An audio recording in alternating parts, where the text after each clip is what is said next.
Hello everyone and welcome back to Death Stranding. This is episode 19, where last time it was just more and more crazy stuff happening. We ended up getting sucked into our third supercell, where we had a touching embrace, like a touching moment with Cliff, but we also got Die-Hardman's confession before he went to the beach to see Bridget / Amelie, right? So everything is just super strange at the moment. The chiral network is due to cut out or just be unusable at any moment. There's just so many weird things going on. Our connection to Lou, therefore, has been lost. On the connection here has been lost because the chiral network is just a mess. But he's doing okay. We have some emails to read first and foremost before we proceed. At the moment, we're currently in Port Knot City. We've come back over to the eastern region. We're almost back home. So we need to return to Capital Knot City. We've got to drive a ride to do. This is good because I built a whole zipline network all the way back to Capital Knot. So it's going to be great. I am curious, however, because on the way back through the central region, we had multiple points of having Deadman call us via codec and give us some more information. So I don't want to run and skip through all of that stuff just in case. So we might I'm assuming we'll get the codec maybe pop up while we're on a zipline or something like that. We'll see how we go. I just don't want to make sure. I want to make sure I don't miss anything. So we're going to read some mail, and we also got some interviews as well. So we'll get out our reading out of the way at the beginning of the episode before we leave the private room and proceed. So let's have a look at what we've got, because we got the Chronicles of Aaron, Chapter 5, Journey's End. The junk dealer is apparently trying to rekindle a relationship, and the musician and the collector also want to talk to us. The collector's finally starting his magazine that he told us about. So, Aaron Hill, The Chronicles of Aaron, Chapter 5, Journey's End. Hey Sam, you ever drop by the safe house I built for you? Tried to report back to the director once I finally had the thing up and running, but I never heard nothing back. No heart of gold after all, no manners neither. Man, I could have cried after all the trouble I went to, but between you and me, maybe I did just a little. Not so much as a nice job. That's the least a guy can expect after a check like that, don't you think? But right when I was about to give up on life, an angel appeared to save me. That's right, Fragile. That sweet little ray of sunshine whisked me right back here in an instant. She seemed awful tired, though, had me a little worried. There's something in the air here in Mountain Knot City, too. Something funky. Plus, Lochner's are run off somewhere. But you're okay, right, Sam? I damn well hope so. We're here for you, and we're praying that you make it. Keep fighting the good fight. Lochner is in Capital Knot. Yeah.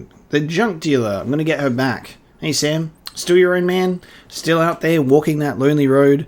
I've been a little lonely myself, to tell the truth. I know I did nothing but complain when she was here, but now she's not. I can't hardly think straight. Still, compared to how far Amelie is from you, she's just around the corner. Which is why I'm going to suck it up, say sorry, and beg her to take me back. Wish me luck, pal. I'm going to need it. That married life. The musician, the power of music propels us forward. Sam, my man, I had this really cool idea. You gotta hear it. So, I made all these new songs, right? Well, I'm gonna share them over the chiral network, and then I'm gonna stream a couple performances so my fans all over the country can watch me play live. I'm gonna get everybody to hollow in and watch it together, so it'll be just like an actual show. Man, if you thought my songs were good, just wait till you see me on stage. It's gonna blow your freaking mind. Bet you want to know how I came up with such a great idea, yeah? Well, they figured if people ain't going to get off their asses, put one foot in front of the other for the future and all that, the power of music might just be enough to get those feet moving, am I right? See you at the show, Sam. I'll save you a front row seat. You're going to love it. And then Hamamura's Porter Chronicles, Issue 1. The very first edition of Hamamura's Porter Chronicles is here, hot off the presses, as it were. I've taken the liberty of sending you an excerpt. See what you think. No one could have failed to notice the changes that have occurred in the world of logistics over the past few months. Indeed, it would not be an exaggeration to state that the industry is undergoing a revolution, as evidenced by the fact that so many porters have been performing admirably. The emergence of a frontrunner in any industry is usually followed by an increase in standards across the board, and the logistics sector is currently being transformed by a frontrunner unlike any other. I refer, of course, to Sam Bridges. None can doubt his strength of will, nor his unwavering determination in the face of insurmountable odds. Though a man of few words, those present on the rare occasion he breaks his silence find his candor refreshing and welcome. He is the porter of the future, and in many ways all our fates are entwined with his. Be sure to follow his exploits in future installments of Hamamura's Porter Chronicles. Love that. Alright, we've got some interviews to read. Die-Hardman's Locked-In Syndrome. So, it's been decided that Amelie will lead the expedition. In terms of talent and temperament, it was only ever going to be her or Sam Strand, but we don't know where Sam is, which made the decision easy. Besides, there's no denying she's special. Amelie was born on the beach, or rather, her physical body, her ha, that was born into this world, while her spiritual essence, her ka, was born on the beach. Medically speaking, they weren't sure what to call it.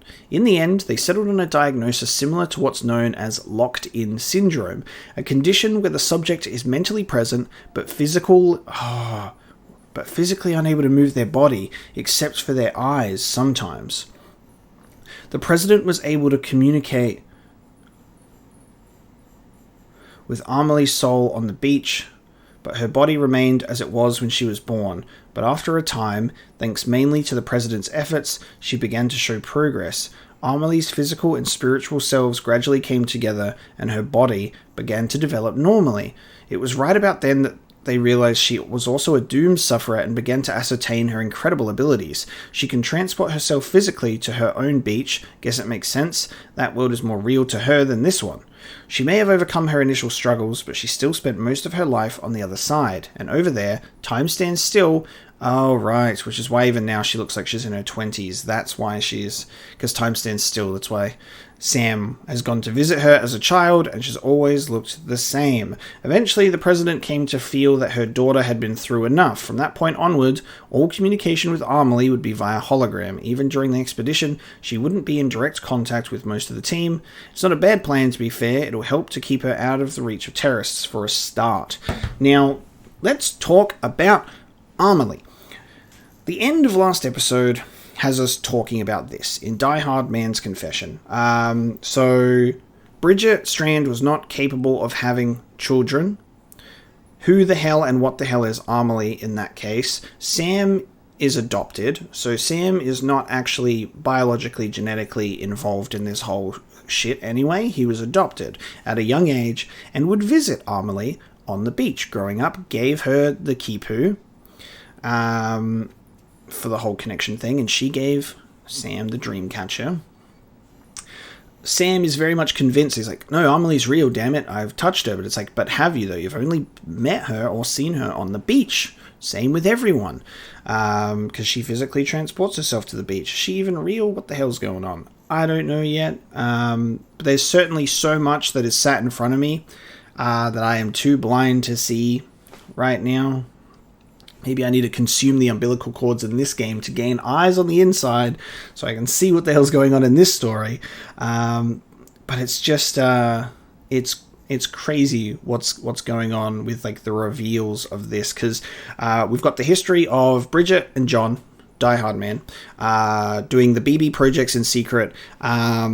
John actually taking the side of Cliff, being like, she's going to do whatever she tells me, but I serve you. You've saved me so many times. So John is having he's conflicted at the moment because he has a loyalty to Cliff and a loyalty to Bridget, both. And he is torn between them. Bridget was on the beach and Die-Hardman confronted her, but then tried to shoot her and it didn't work, and then Cliff came out, and like, I can't wait to see what the hell's going on there in terms of who's taking who hostage, what the hell's even going on there. I'm pretty sure Bridget / Amelie brought Cliff to the beach for that confrontation. That's what it felt like to me. But it's such a very interesting part of the game, which seems to be, not only is it like the big mystery, but we're constantly being drip fed like these little reveals about what's going on with her. So it's a very curious thing. So we've got Hartman's 2 interviews about the Dreamcatcher and Kipu's now.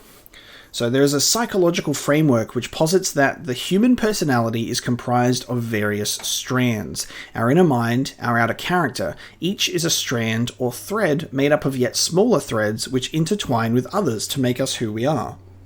That is why Sam Strand, such a good name. He's a strand and he's a bridge. And in nurturing each strand, we become better people and inure ourselves against psychological harm, or so the theory goes. As odd as it may sound, this is not an entirely dissimilar concept to the one which lies behind that most ubiquitous of Ojibwe artifacts, the dreamcatcher. You've seen them before, yes? A woven web of threads said to protect the mind from harm by trapping nightmares, thus ensuing that only pleasant dreams pass through. So there's another thing with the whole cobweb thing is, or the webbing in general, is the dreamcatcher has the webbing. We've seen Amelie and Cliff both at the center of a web, and we see the country of America starting from capital knot with the web, like in the logo, the webbing that goes outwards. We better not get to the end, and it better not be, it was all a dream. We better not.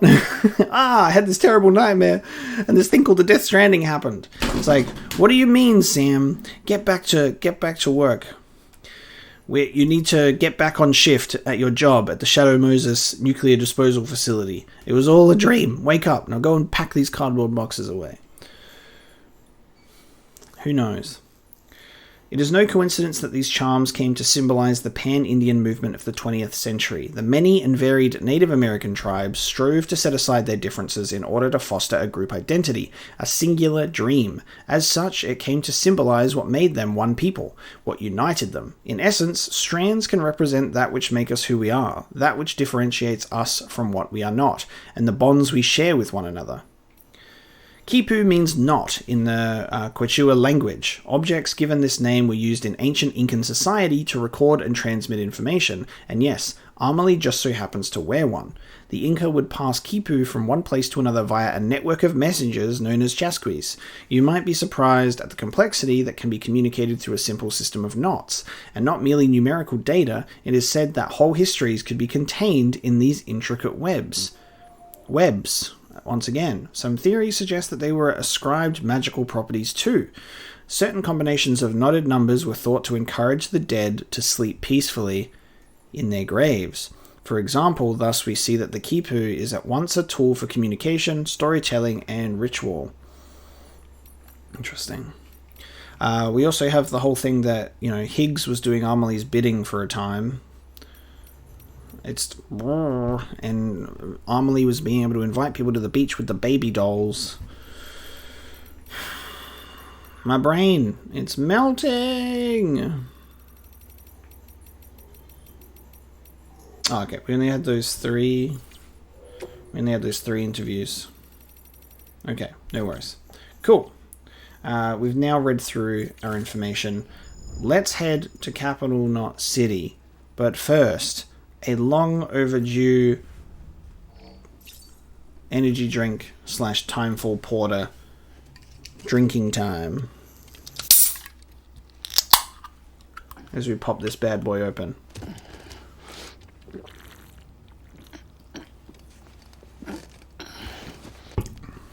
And it seems that the further you go in the game, I guess this is confirmation, is the further you go into the game, the more every shelter just gets replaced with beer, which I find so funny that they're just like, time for beer. It's everywhere now, whether you like it or not.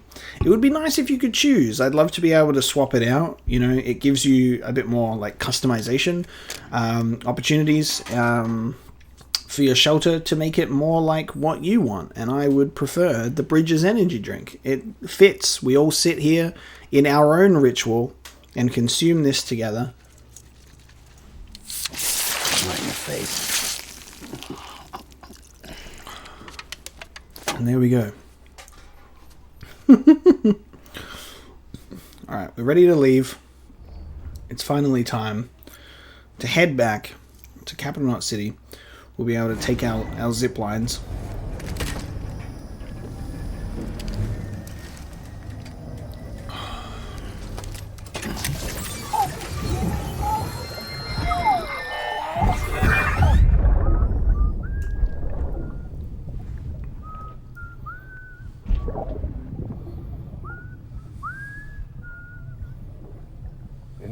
yesterday, baby. Today would be a very special day if your mommy hadn't. You're not born yet. But the more candles, the merrier, right?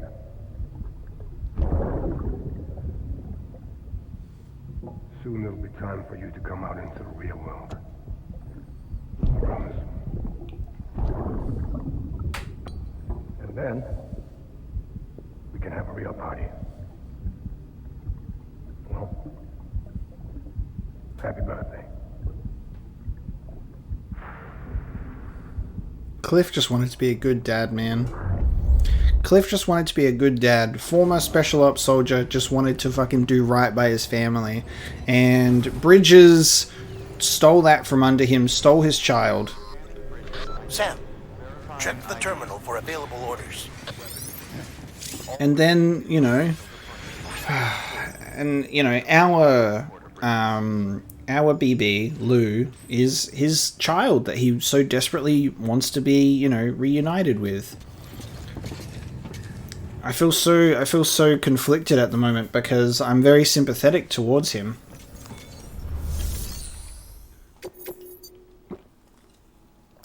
And this is the urgent cryptobio delivery that we need to take to Fragile because she's about to pass out from last episode. So she keeps her, you know, huge amount of cryptobiotes here.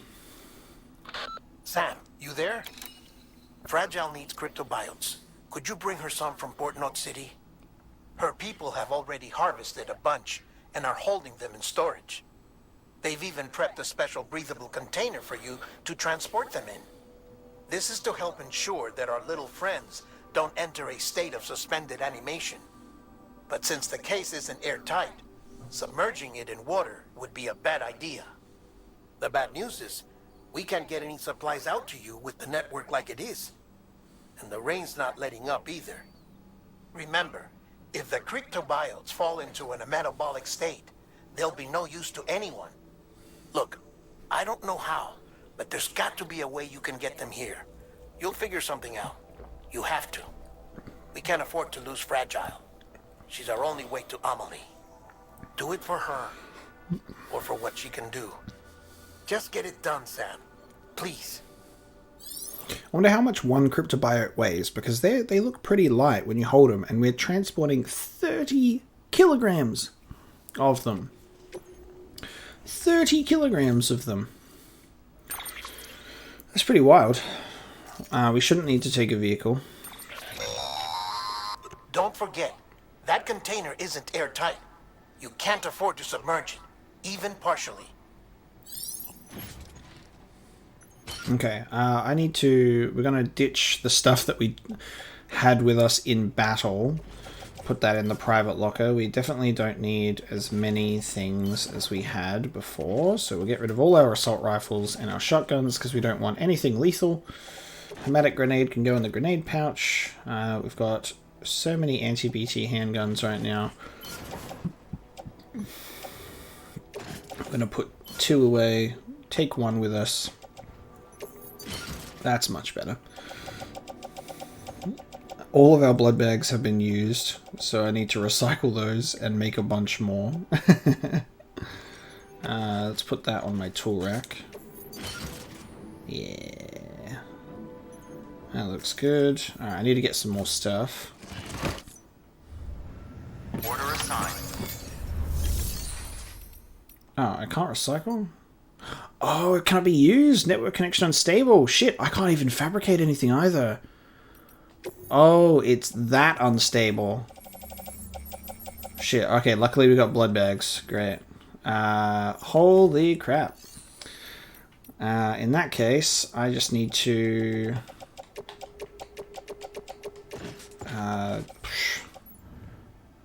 Oh, this is so annoying. I'll just place them in the private locker. Maybe the chiral network will stabilize and I'll be able to eventually...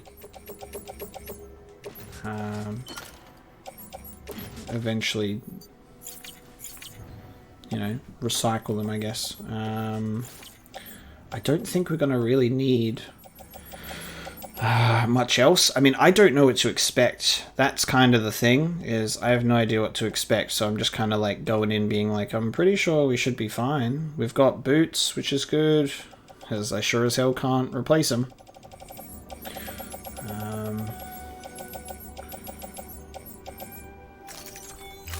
I have to make do with what we've got. Okay.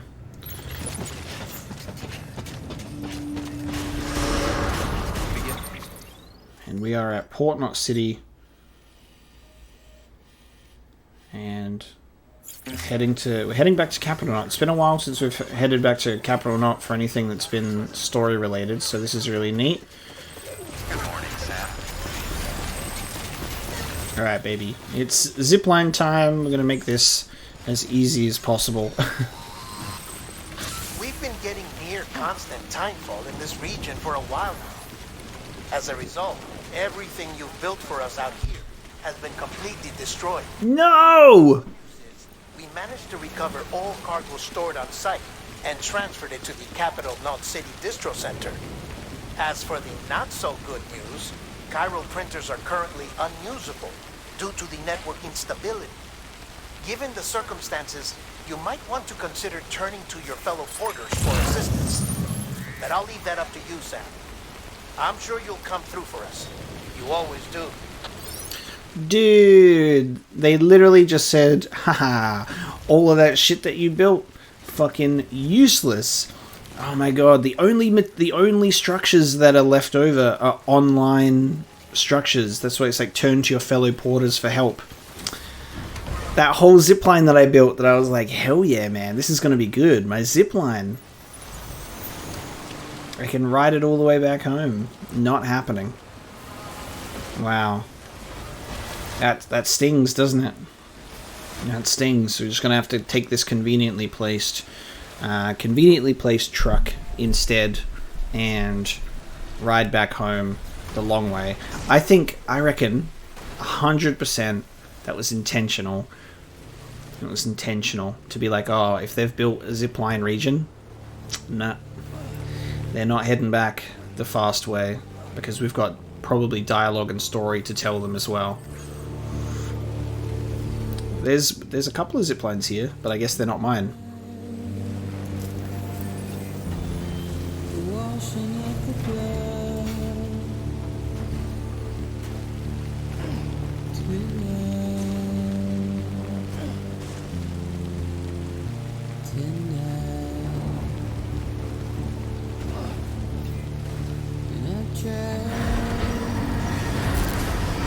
Oh, dude. How disappointing sometimes. Like, when they know that there's going to be a BT area, and they're like, oh, let's trigger this. The song was only triggered, like, down the hill. I just feel like sometimes you just don't get enough time with a song. There are times where it pops in at a point where you have all of the time in the world to listen to the song, and then there's other points where it's like, you're gonna just walk up 20 meters, and there'll be a BT area. That's such a shame. And also just me desperately trying to get up this hill, but the trucks in this game have the most insanely poor handling. If you ever want to just like turn in a direction, the game is just like, nah. Okay, is it just going to be a boss straight away again, like the BT? No. Oh, it's the jellyfish. Interesting. Now, wait a minute, everything's different here. The whole coloration of the environment. Oh, shit, hang on. They're different, too.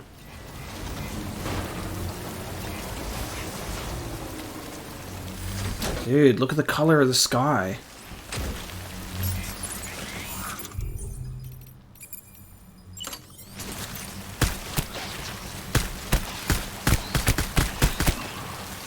Oh, shit, okay.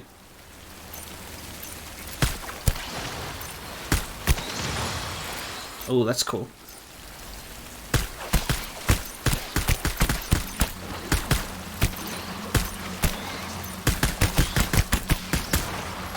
So they collapse into two, which then explode pretty quickly, and they can also affect the surrounding pieces. Not bad. Okay.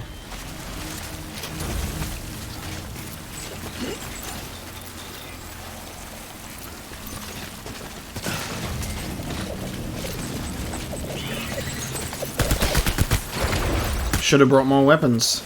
I'm glad we at least brought one bullet. One gun that can do the job like this. Because the anti-BT handgun does not have many bullets, so this is our one that can actually handle it.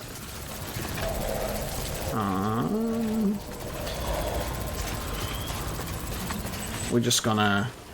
I could probably drive through this though, you know. I could probably drive through it. Maybe I'll take this bike.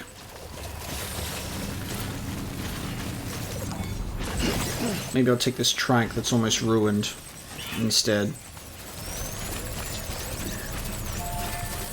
Oh, it's not as ruined as I thought. Nicely placed trike. It is almost ruined.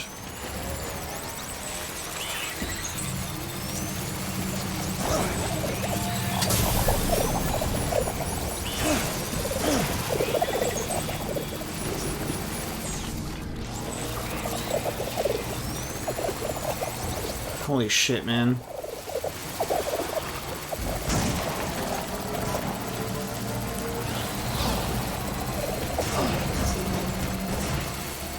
The sky is so weird at this point.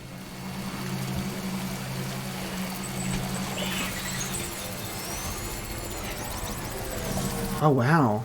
Look at that. Dude. That's crazy.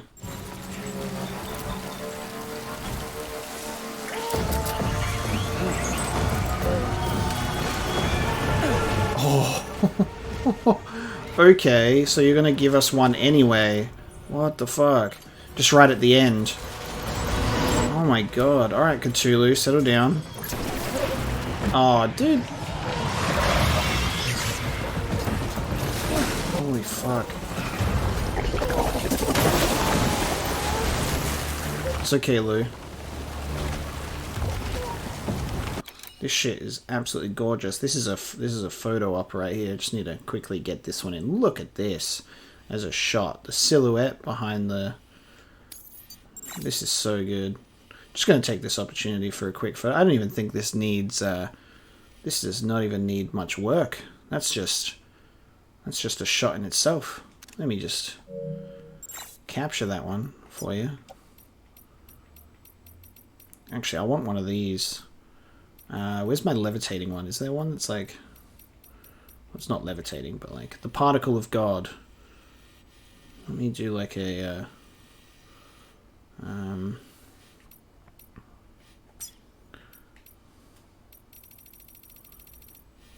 want to... It's hard because I want to center this photo more, but there we go. Because I can change his... turned face towards the camera, which he pretty much... Yeah. Oh, there we go. That's much better. Cool. Expression does not matter. I just want to get like the light coming in from... It's a shame that it blocks the light completely. It could be nice if there was a bit more of a glow, but this is pretty nuts.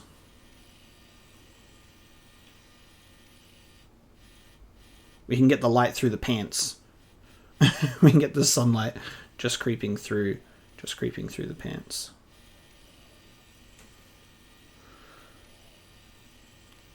I forget how weird it is when you move when he's looking. There's a way to do this. Maybe if I just... Maybe I can have him facing this way. Nah, it's way less interesting. Can you get a... Do you wanna get into the photo? Okay, I can put you in the photo too. Now you can get in here as well, if you want. Join in the photo time. It's great. We're having a good time here. I still want to keep the particle of God happening. Oh, this is... Okay, this is actually kind of sick. Turn and face towards the face towards the camera, yes. BB isn't really involved So depth of field, autofocus. I just need to figure out. Oh, that one's good because it's like he's holding the sun in his hand. That just works out quite well. Don't you think that's just a shot right there? Let me just,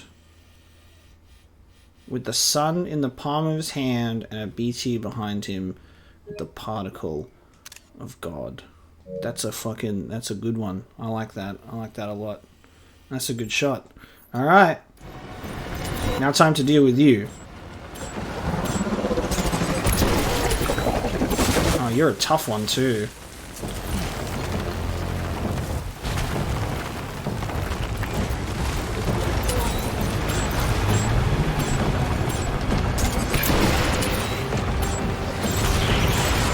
Oops. Yeah. I kind of deserved that one. Alright, fuck it. We're running through buildings.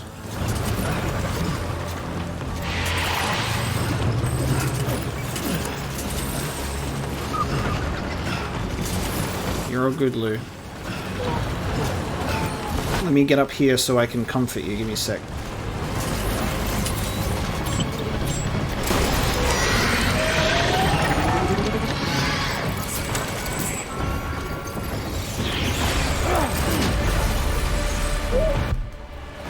I thought he would leave.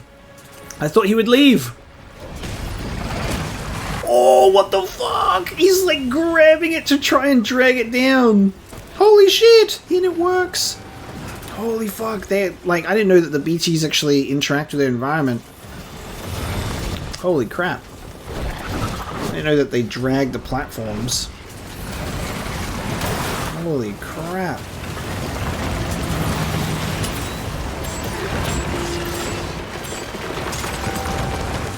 You're looking for me? Oh shit. You see him looking for me?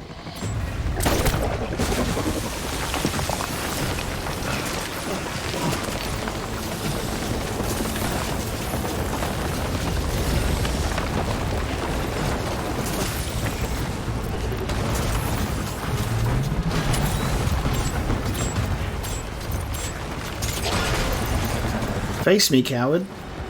I'm over here.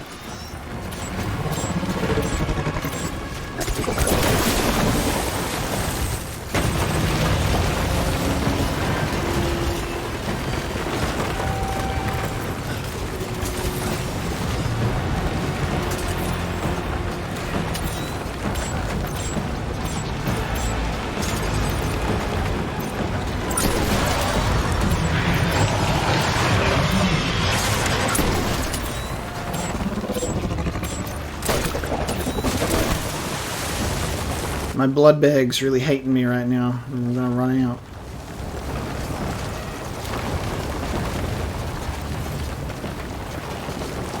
My controller's vibrating like crazy. Where are you?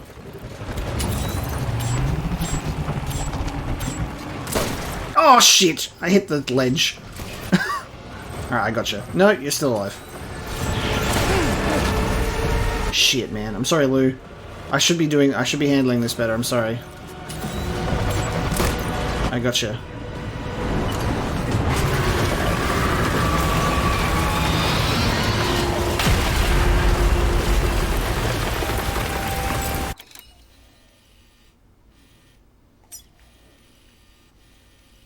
I can't zoom out that far. This is another one where you can do a turn me with the crystals in the air, right? Sometimes you just get in a photo mode, okay?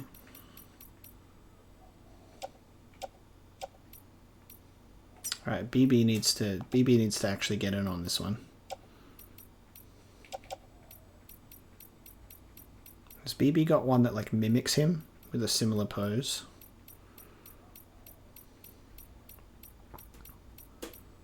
I don't think he's got like he doesn't have.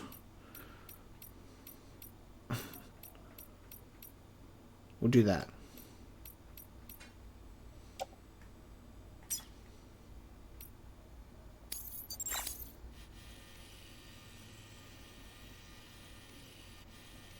It's a shame that I don't have him stood in front, but as soon as I exit photo mode, he will, all these crystals will disappear.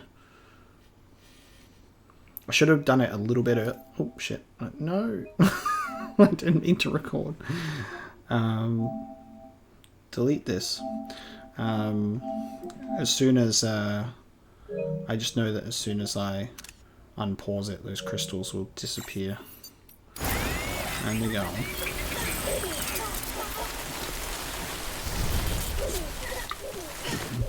Alright, we're walking the rest of the way.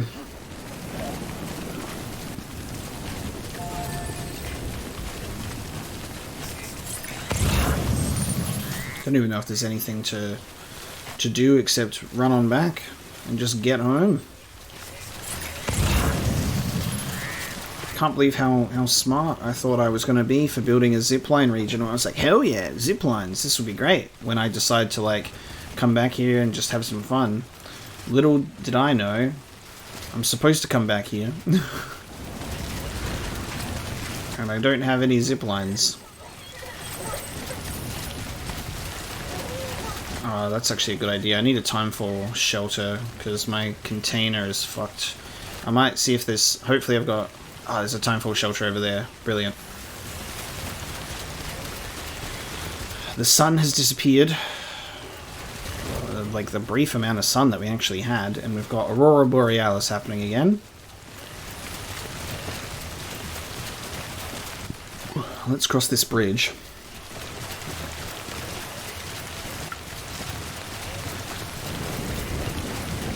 Hopefully we don't have another BT scenario, because I don't think I've got enough for that to happen. Duck.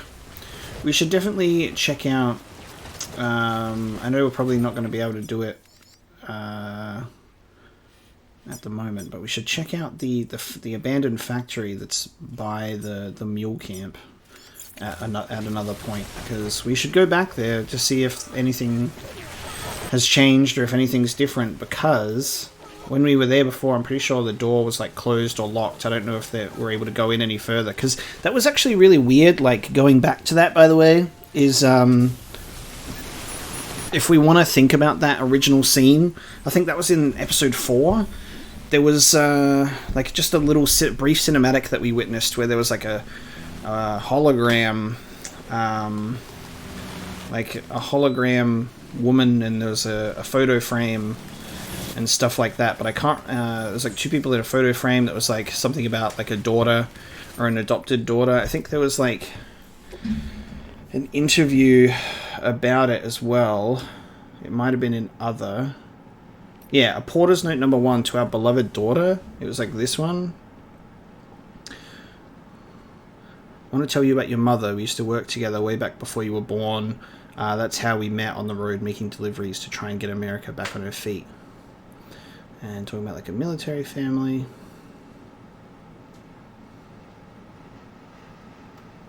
And then it talks about like, your mother, she believed this country was once a beacon of hope and freedom, and that it was her responsibility to help bring folks back together. Like, don't you think this is a very... like, a Porter's Note number 1... Like, is there supposed to be a Porter's Note number 2? Is there supposed to be more? Have we supposed to have gone back to this old abandoned factory? Because this has completely slipped my mind until we've come back into this region where I was like, oh yeah, that factory. I brought that up in a just a previous episode before when we were thinking about it. Like, so it's only come back into, you know, my train of thought recently, because you move on from the eastern region and then, you know... Nothing happens after that. You don't have to go back there. Is it not just gonna boss fight us straight away? We've actually got BTs again? What's going on here?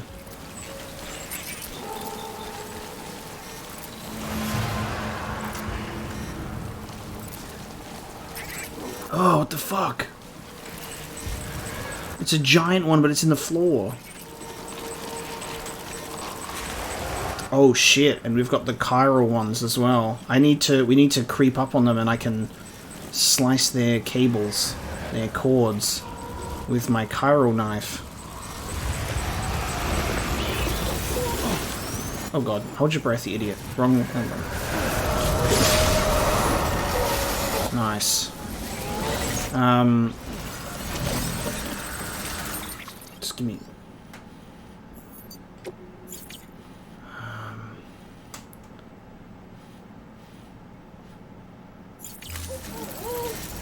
What's my cargo condition looking like? It's 38% on the thing, that's fine. We don't need to go back to the Timefall shelter. There'll probably be another one. I think we'll be okay. Oh my god, the sounds that one's making. Oh no! We were just about to be able to cut the umbilical cord. I fucked it. I made a mistake.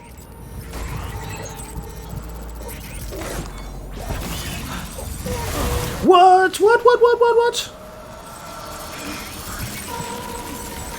Oh, what the fuck just happened?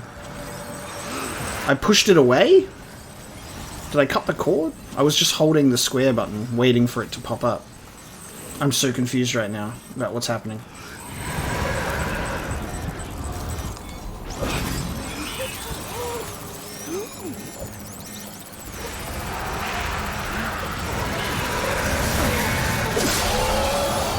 Cutting cords, baby.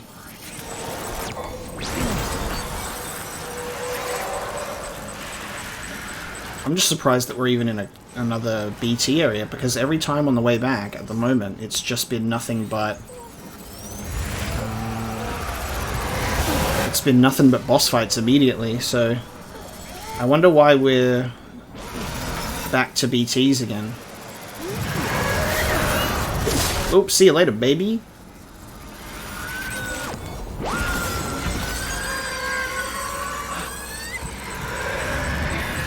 I love that you can cut the cord, apparently, from, like, a good distance away.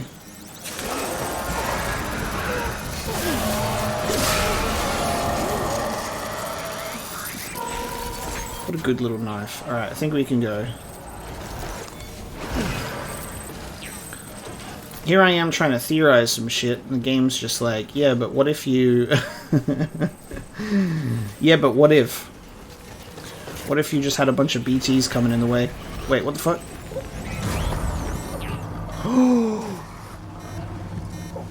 I thought we were out of the area. Holy fuck! Can you cut the umbilical cord of a giant? Can you cut the umbilical cord of a giant one? Because if so, that's fucking cool. Oh my god. Leave me the fuck alone. Holy shit.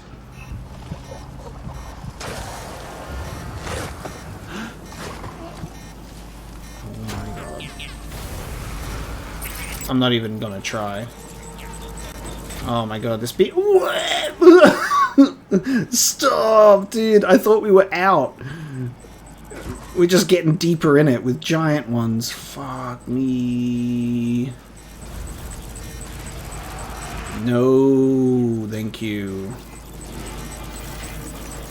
Unstable due to wear and tear. I can't even fucking see if there's materials in there that I can use. Where? Where are you? Let's fucking dance.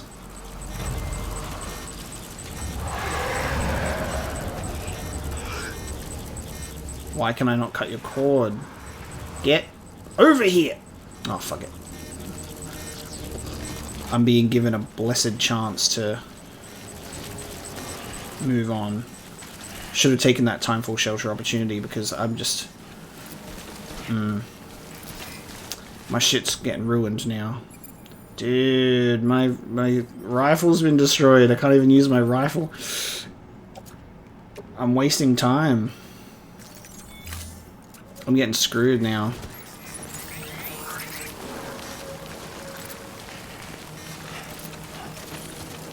Alright, get me in this fucking truck. Get me in this vehicle so my shit doesn't get ruined anymore.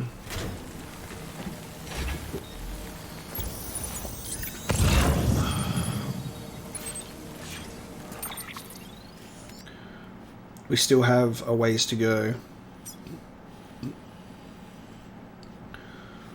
Everything is so ruined. Everything is getting fucking destroyed. This is a nightmare. Oh my god. I don't think now is a good time to try and go back to that factory, because I have a feeling that it's not going to be anything at this point in time. But we definitely should take a look at some point, because maybe like unknowingly we should have been revisiting there and more doors would have opened. How are the mules keeping up with this place? Because they seem to just be business as usual. Maybe we... How far away are we from this? Oh, okay, I see.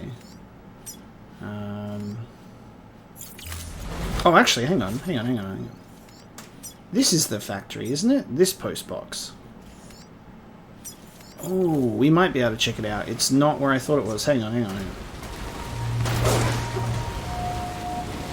Or am I imagining things? I am imagining things. Wait. Yeah, no, damn it. The factory is the other way.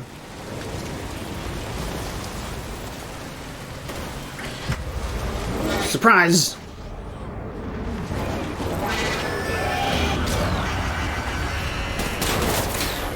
Oh god.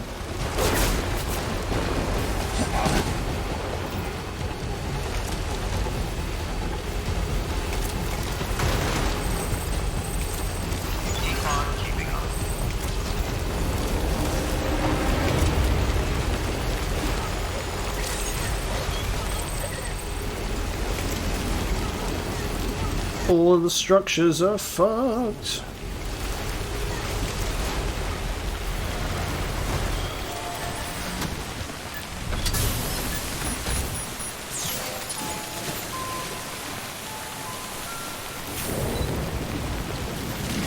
Keep going, please. I would like you to keep repairing. keep repairing. I'm not done. Repair this shit. Thank you.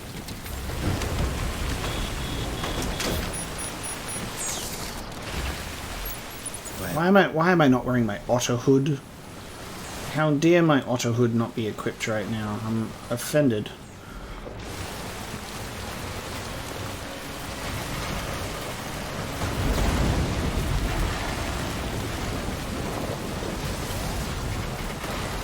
We're almost home, baby.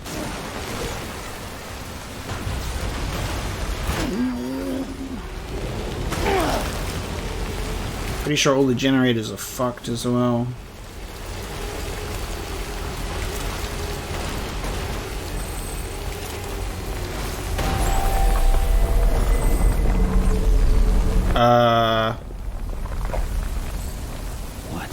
What the fuck was that?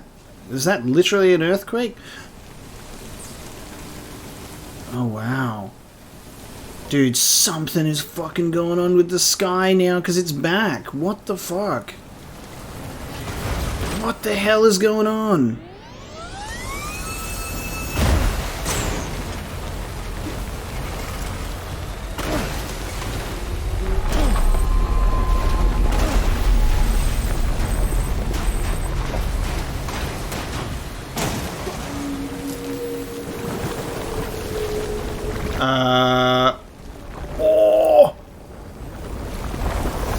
Is it a whale, dude? Because it sounds like a whale.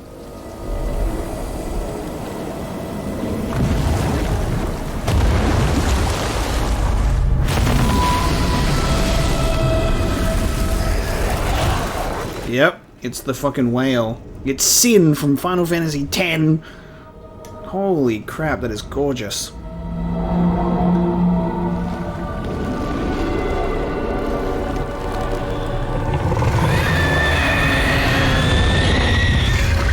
Gravemind, hello?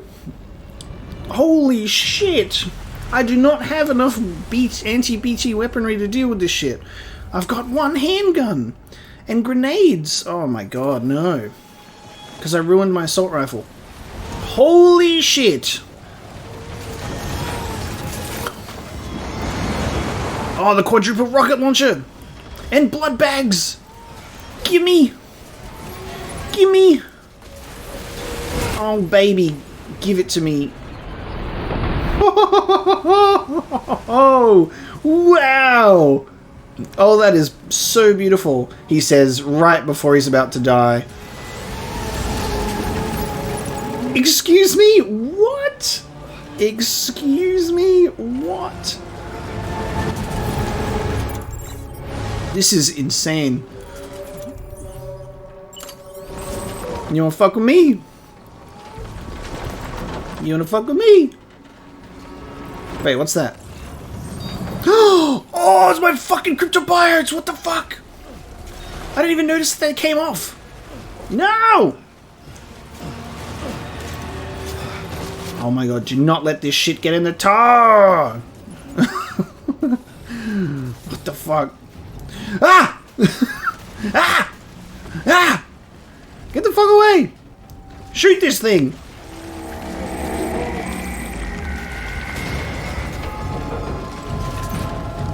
Bruh, it's a flying whale! I need to go for the gold, but... Alright, let me get on this roof. This feels dangerous.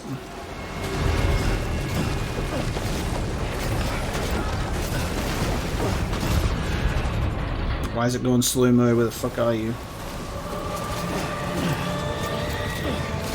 You chillin'. Alright.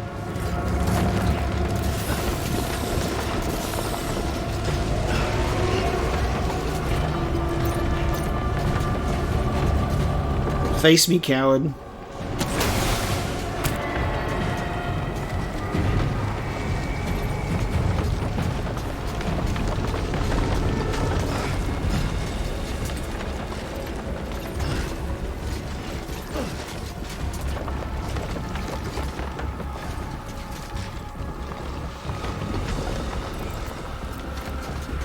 Dude, you're so far away. Oh, hello. Oh, open wide, bitch. Let's go.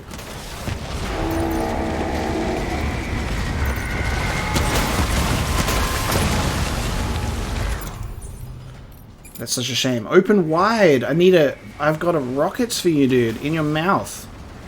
You have so much health. This is insane. How the hell am I supposed to beat this dude?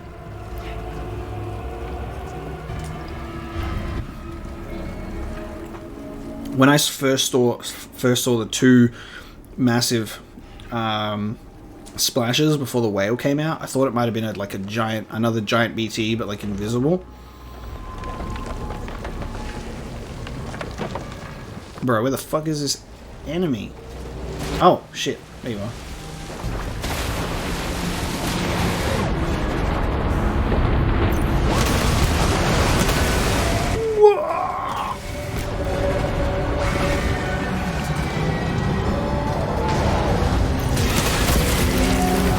Oh, yeah, you shut the fuck up. Bitch, you thought?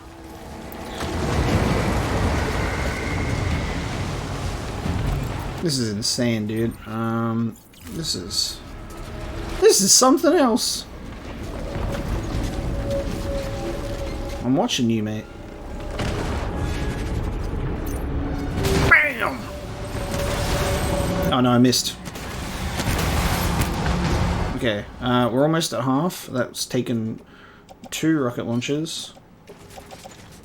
And a bunch of destroyed stuff. Yeah, anti-BT handgun is destroyed. I'm almost out of blood bags, so I need to find some shit.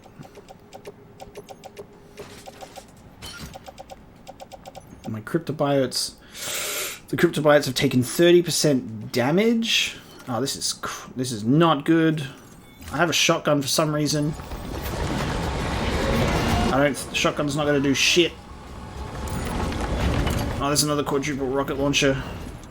Let's do it. Oh shit! You're shitting on me. Yeah. All right. Well, oh no! Come on. Good job, Sam. All right. I guess we can use grenade launchers and shotguns after all. Give me that blood bag. I need it. I guess we can use the lethal weapons. It'll actually work. I wish blood bags also automatically will put in my utility pouch, so I don't have to do it myself. Oh shit, and a quadruple. Bro, okay. These guys just giving me shit. I'll take it. Open your mouth, bitch. I got rockets for you. Bro, thank you. Ah! It's golden! What does that fucking mean? Someone's pissing in the water!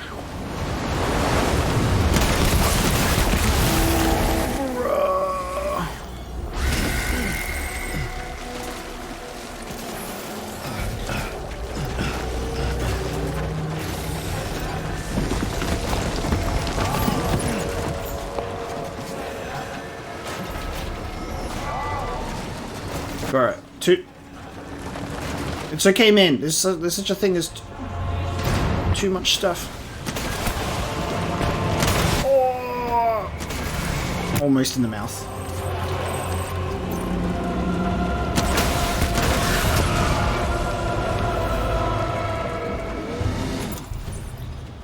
Grenade. Oh yeah, the grenade launch can do blood bullets.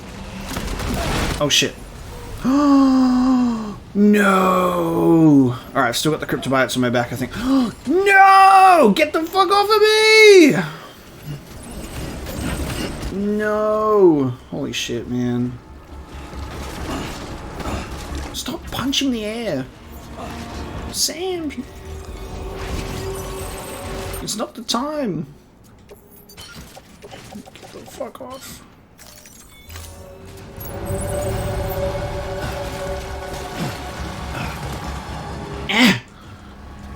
You can do this, Sam. You're a seasoned veteran at this point.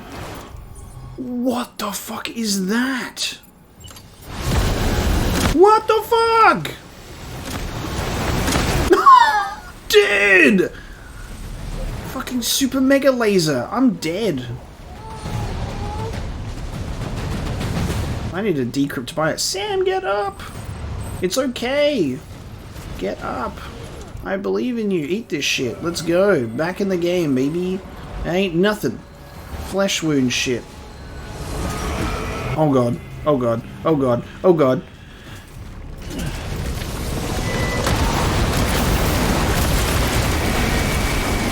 Bro! Oh! Nope. Leave me the fuck alone. Oh no! Nope! Nope! Nope! Nope! Nope! Nope! Nope! Nope! Dude, this is fucking insane.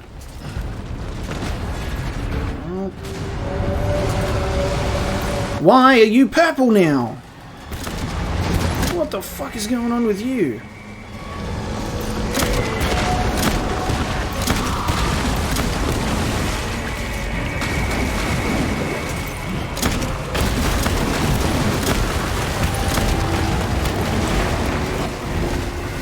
No! Stop drowning all of my stuff. I need this.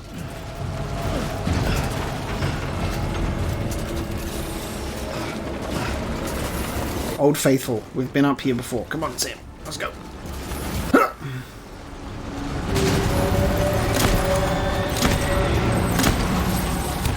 Back to the quadruple rocket launcher. Go back to what works. Fuck this bitch up. Oh shit, no!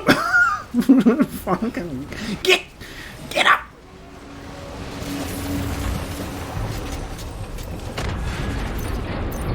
Oh, open up! Damn it, I wasted a rocket.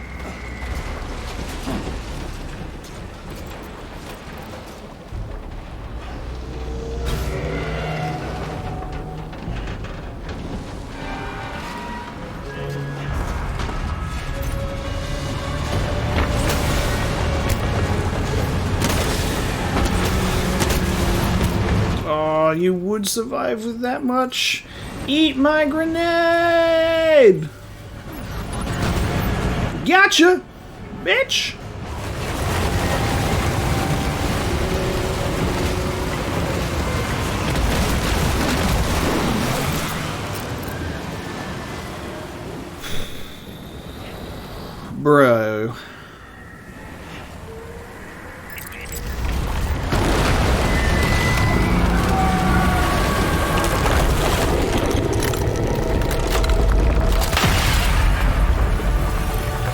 now that is fucking pretty. That's fucking gorgeous, man.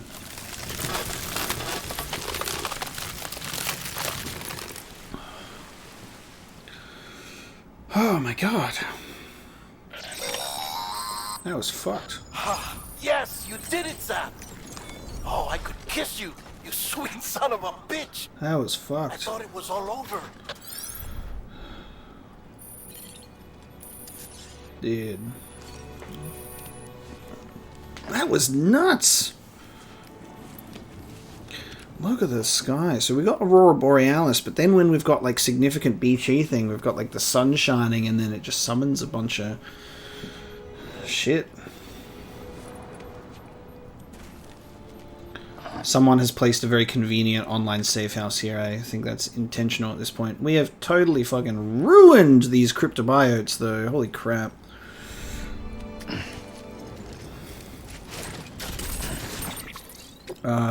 Cryptobiotes. Ooh, 62% damage. Not good. Not good. That is not what I'm talking about. That's bad.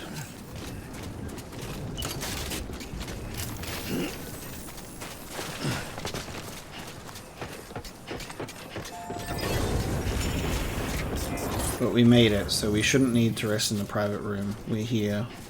And we can get our chiral crystals reward.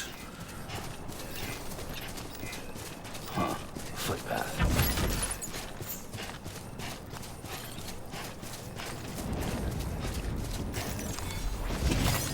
Nice. Give me all of my shit.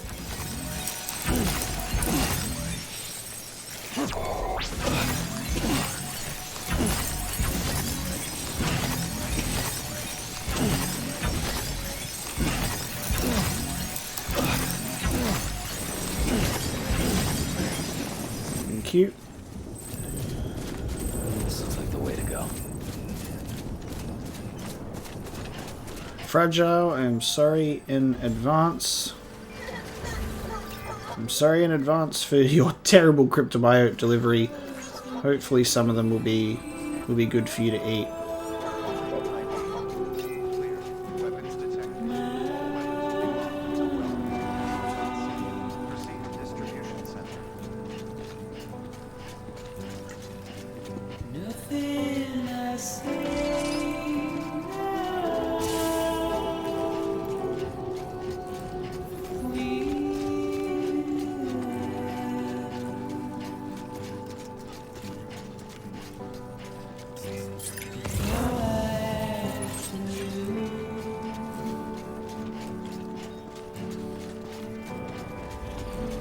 Standing in my way.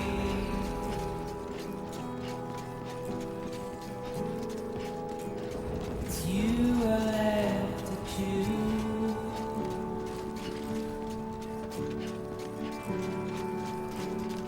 Please don't take it the wrong way.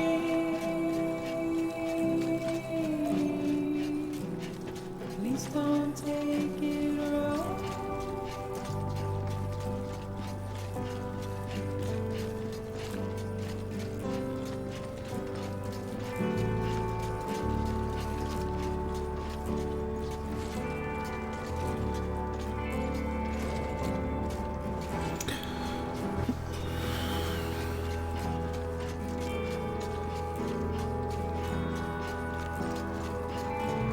Been a long time since we've been here.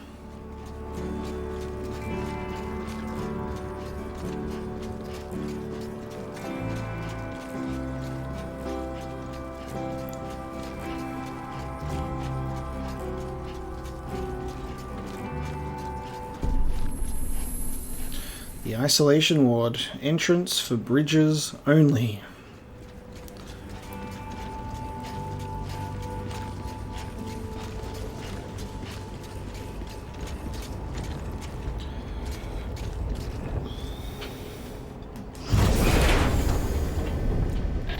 Thank heavens you made it.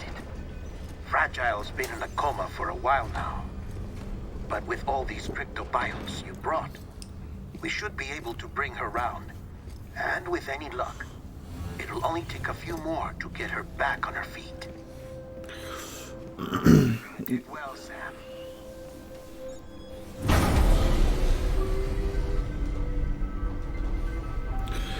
Well, I mean, look, I maybe got like 5 that are probably still edible. The rest got screwed.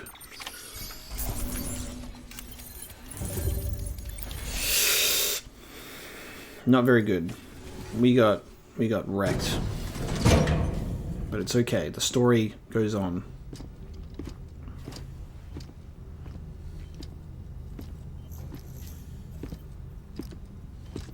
Sam. Don't touch me, please. It must have been one hell of a journey, especially on your own. But now the whole team is together again. The whole team? Die-Hardman too?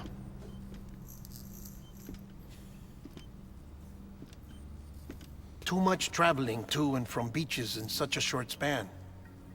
Chiral matter contaminated her cells, effectively causing jet lag on a molecular level. Because of that, her homeostatic mechanisms were shaken. Don't worry, she's not in any danger, but she needs some rest. So where's the director? He's being looked after in another room. Bridges personnel found him lying outside the isolation ward. Similar to when you came back from Cliff's Beach. Even after decontamination, she needed more and more time to recover.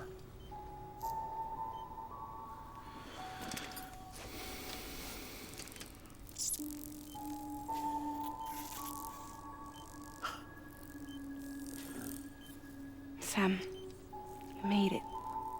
Hungry?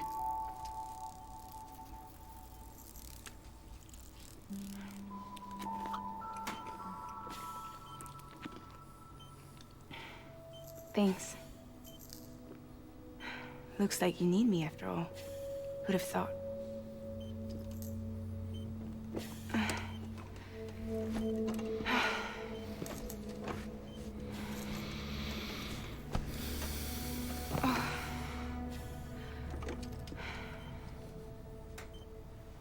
Anyway, clock's ticking. Am I right? Sam's here. The Great Deliverer. The only one who can reach Amelie's beach. You're in no condition to do this. It's not fair to you, or Sam. In my own search for Amelie's beach, I have come to realize something extraordinary. If beaches were likened to a multiverse, hers would appear to exist on a higher plane than ours. I can walk the beaches of others, but hers is beyond my reach. It's invisible, inaccessible, even to Fragile, I fear.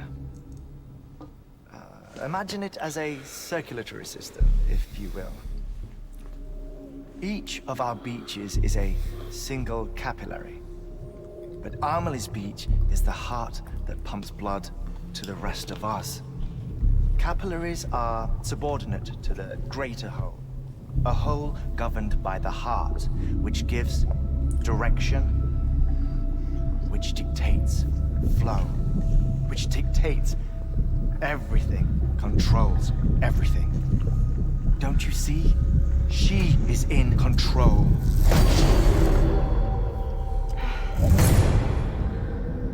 You may be able to travel against the flow and reach her, but having done so, if she does not wish to let you go, if she wishes to keep you, she can. Fragile and Die-Hardman broke free from her beach, didn't they? I don't think it was any different from what happened to you. I didn't get out because I wanted to. I was forced out. Repatriated, if you will, by her. Forced out? Why? This is only a theory, but... she wants you. Wants you to go to her. That's her final wish, don't you think? So that's it, huh? Amelie's the EE, and this is her endgame. Just so we're clear, if I want to stop the last Stranding and come back in one piece, I need to go to her beach and talk her out of it. That about right? Correct. As cliche as it sounds, you're our only hope. Though quite frankly, I doubt even you can change her mind. If you can't make her see reason, you'll have to kill her. And if you kill her... You'll save the world, but you'll be stranded outside of it. Forever.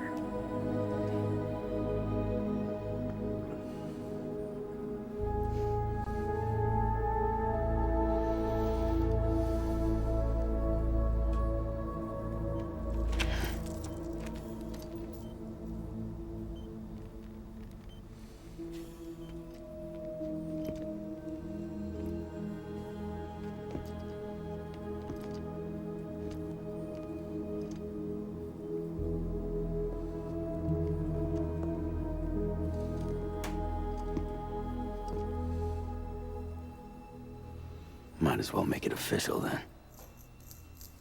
You ready to deliver the package?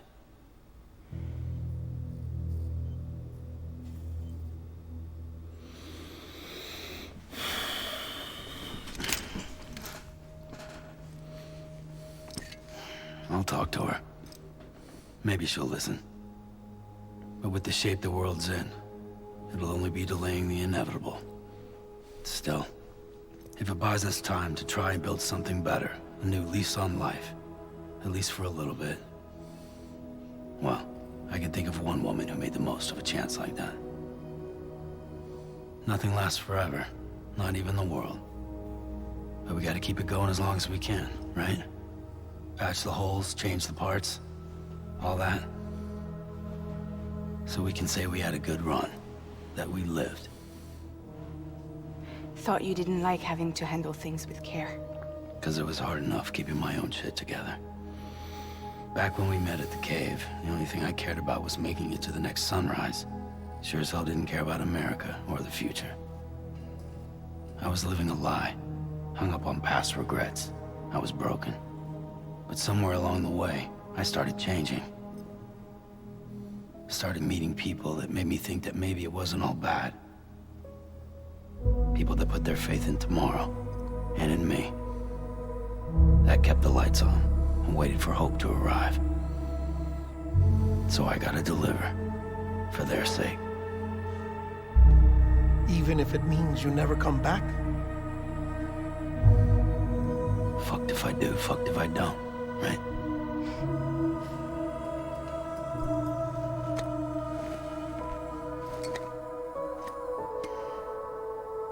Take care of Lou.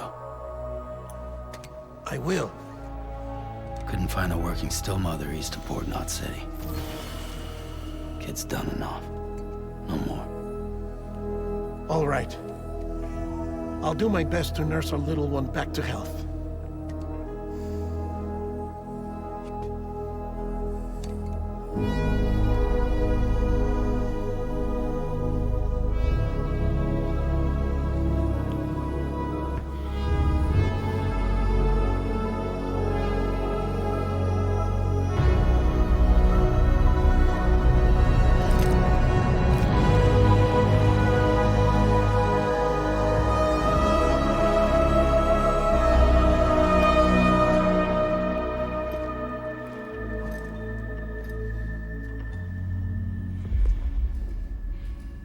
Okay, concentrate.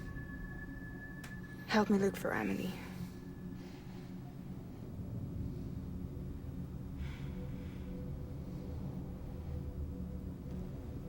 Reach for her, Sam. Feel her.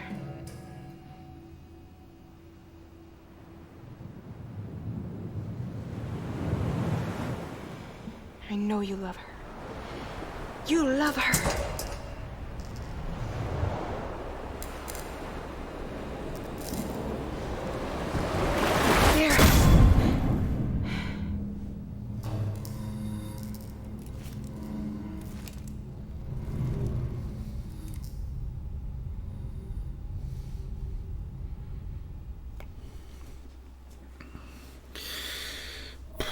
All right, before I press X to resume game, should we talk about that? Should we air out some thoughts? Die-Hardman's back, but he's in another room, so don't worry about him. He's fine. Apparently, he just washed up outside the isolation ward conveniently. I don't know if we're supposed to just accept that. I don't know if there's more to that.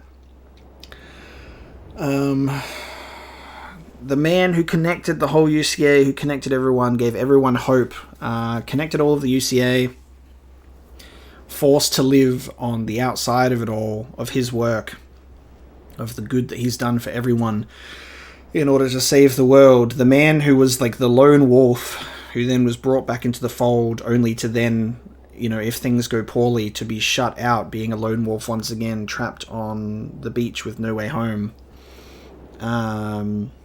They almost like, I'm getting emotional. Almost like just like cried at him handing over Lou to Deadman, because no connection to the still mother, because like the chiral network's a mess, so he can't do any work at the moment because he's very fragile. Sam definitely did learn to handle things with care. Did I? For the most part, yes, maybe sometimes, occasionally. Man, just that scene is just crazy. So Amelie being like some multiversal beach superpower, you know, being the EE on the highest plane of existence, everything else is beneath her in the pyramid of things.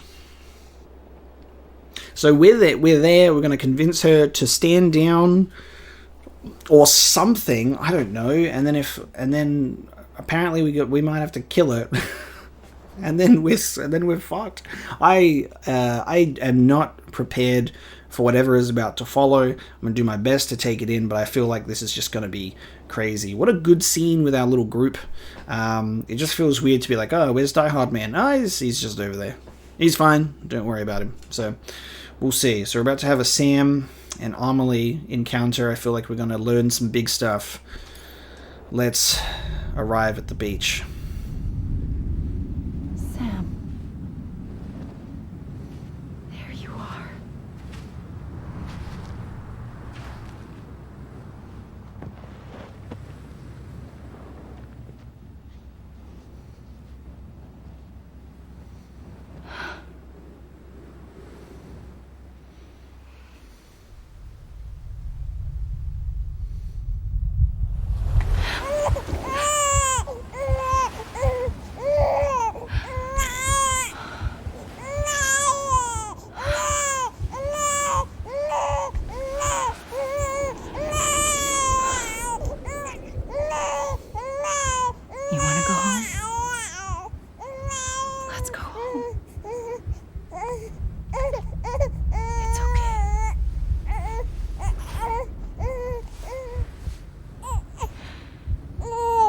I know the way.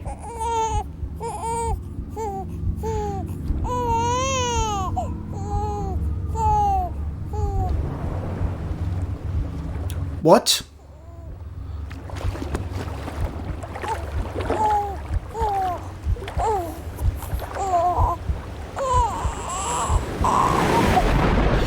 What the fuck?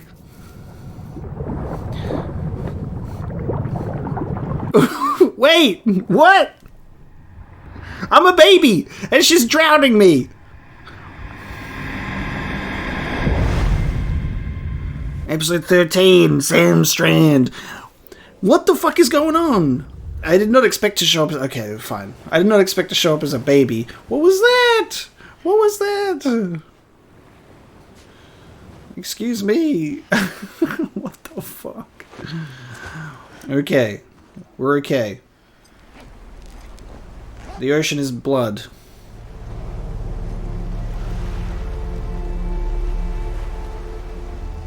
Yo! What the fuck? Stop the extinction. Order number 69. Go to her beach. What the fuck? Okay, I'm just gonna disregard the baby thing. I don't know what that was. We spawned in as a baby and she yeeted us. She was like, goodbye. We got a blood ocean. Are we in space? I don't know. Bruh, what? I'm so confused, dude. We have nothing on us. We are just a tracksuit. We are nothing but tracksuit and questions. Oh god. Oh, okay. Oh, okay. We're not supposed to be going out that way, are we? Or what? Do I need to climb across corpses? I just thought I could. Alright. I don't know what I was thinking. Apparently not. I was just like, go towards the fucking planet, I guess. What the fuck? Okay, maybe we'll just run across the beach. So when we were on the beach before, we never saw anything like this. But there was the point where we were with Amelie, and Amelie's like, Sam, it's okay, we'll just run east in a slow motion section. So like, I don't know. I don't have an Odra deck, I can't scan shit.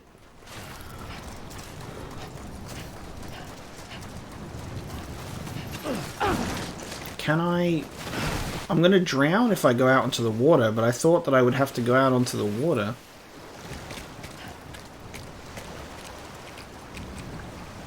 I don't have any,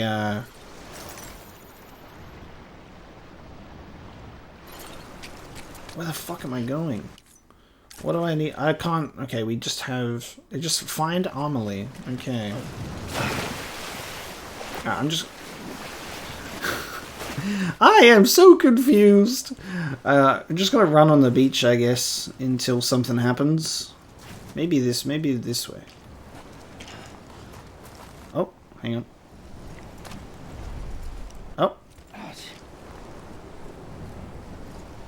What? Okay, I'm automatically resting. Get up! Sam! Oh, okay. It's a scripted rest. Land and bridges falling down, falling down, falling down. Tell me your secrets. Land and bridges falling down, my fair lady. Oh, we got an outfit change. Is she holding a gun? Has already begun. That's a change in voice, bro. Amelie? Bridget. You're too late. What took you so long? Your voice.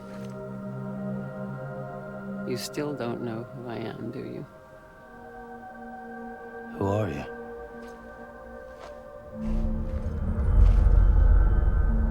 Sam. I knew you'd come back.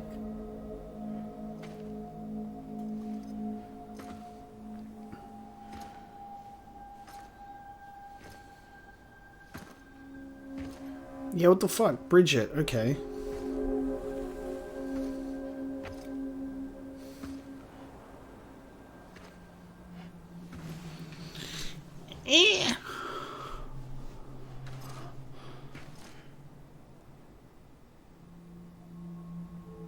Sam, listen to me.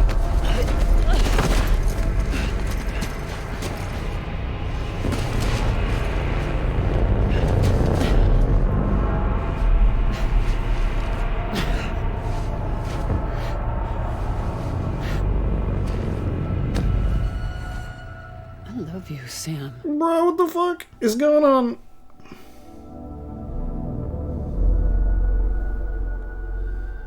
I'll be waiting for you on the beach.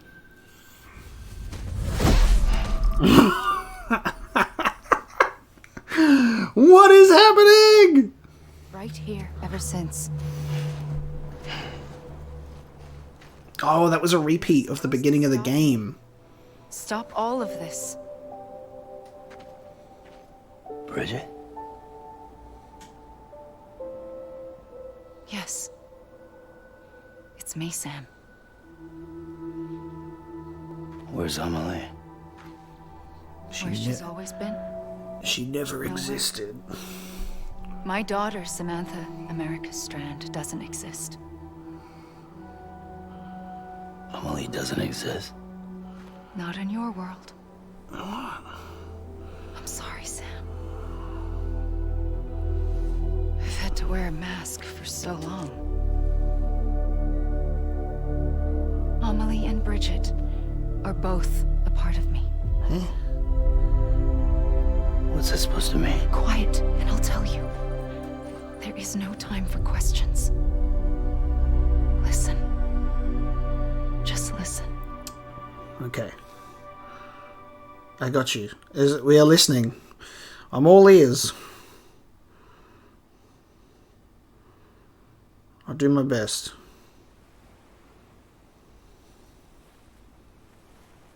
Do you understand, Sam? Amelie and Bridget. Those are just names. What I am is an extinction entity. So, knowing what you know now, you have two choices.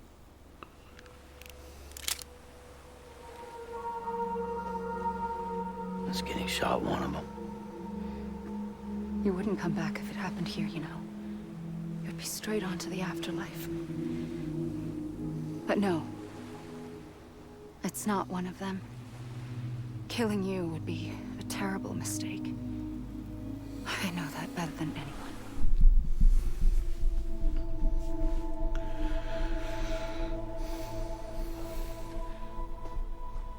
The last stranding has already begun. A seam has formed from my beach and the beaches of every soul in America. And soon it will be inundated by a vast surge of antimatter starting here. In a flash, this world will be no more. Consumed by an explosion. A big bang. So, that brings us to your first choice. Do nothing. Stay here with me and bear witness to the very end. Just watch it burn. Together. With me. Until the last flame winks out. Doesn't sound so bad, does it? It's not like the world has long left anyway.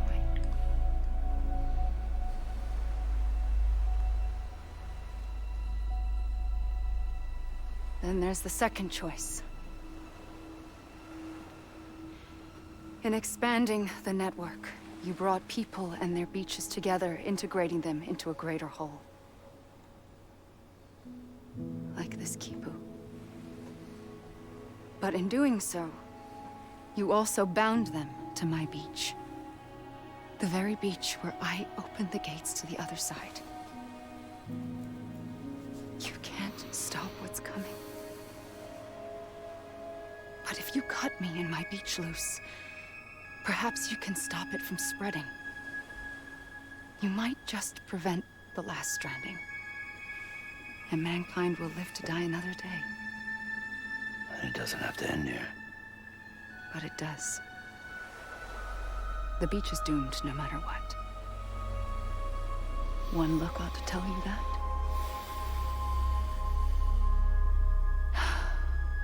Which is why we must sever our connection. That'll be it. The end of the Death Stranding. You can't stop the inevitable. The sixth extinction will happen either today or tomorrow. You can either end it with dignity, quick, clean, and in a flash, or you can struggle in vain, knowing full well what's waiting come the finish. Those are your choices.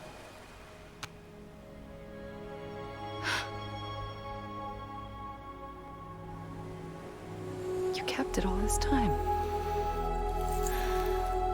Perhaps you still have a chance to stop this nightmare. You brought the world together. You have the right to decide. Pull the rope or cut the noose. But whatever you do, don't hesitate. I'm ready, Sam Strand. Make your choice. But wait. I don't know what to do. Sure you do. After everything, how could you not?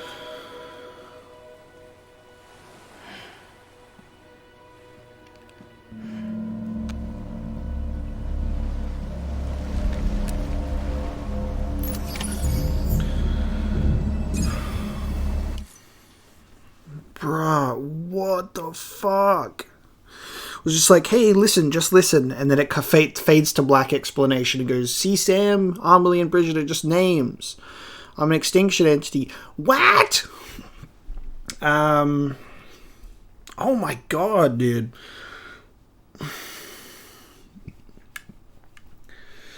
Like, we have absorbed so much information of this game in interviews and emails and stories and taken it all on board. And I get to this point and I just look at this shit and I go, what the fuck?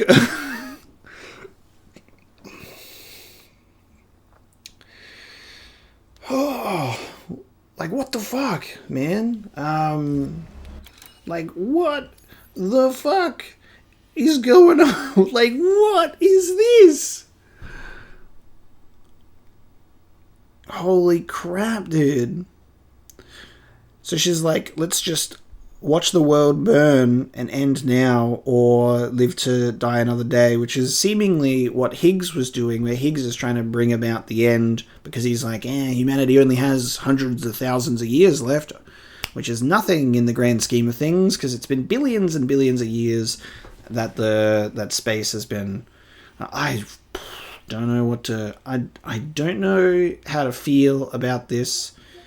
I just have no idea. This is just insane to me.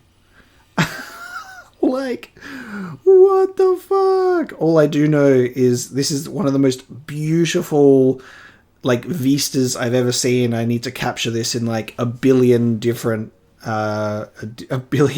ways in photo mode while we talk about this and discuss it, because look at this shit.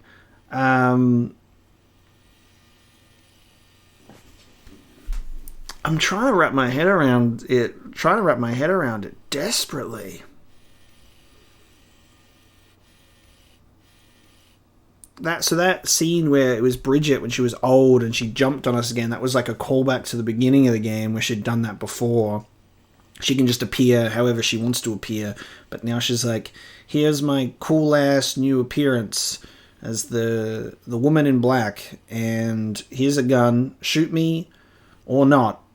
No matter what, everything will be the same in the end. You know what I mean? I don't even know what to do. What I do know what we can do is Sam can pose in front of this. Oh, this is good. Hang on. I need to get... This is all that matters, Amelie. This is all that matters, Amelie, is a good photo. It doesn't matter whether you live or die. What matters is I get the best photo that can ever be taken at the end of it all, you know? Just at the end of it all. Tomorrow is in your hands. How good is the tagline, tomorrow is in your hands, at the end of this game? Can we change... I wish we could change where the tomorrow is in your hands sits, you know?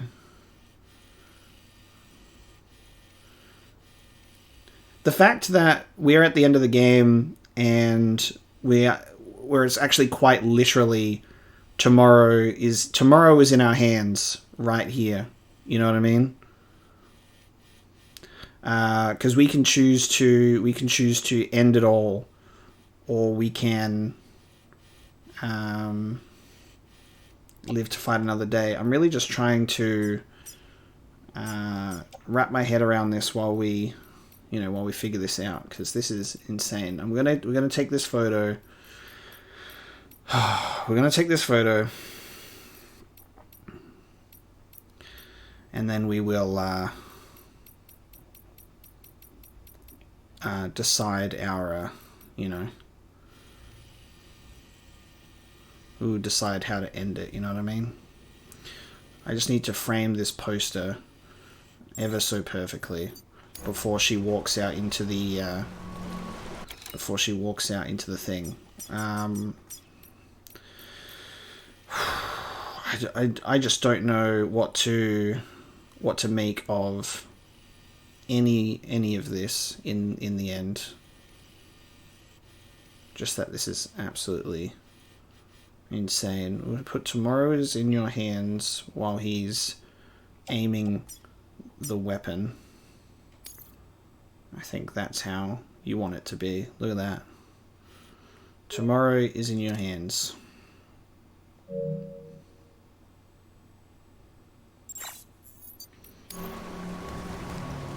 Bah! What? Bah! Bah! What are you're blocking all my shots? Bah! Bah! Dude, what? You just fucking... I have no bullets left!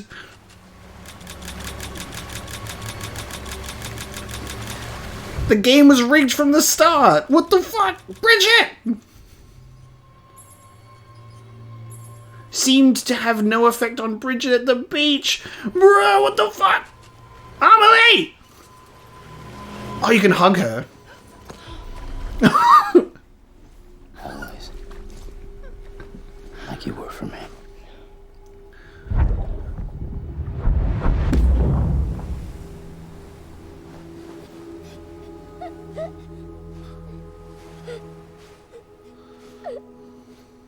Look, she told us not to hesitate. We didn't hesitate. We shot her in the head.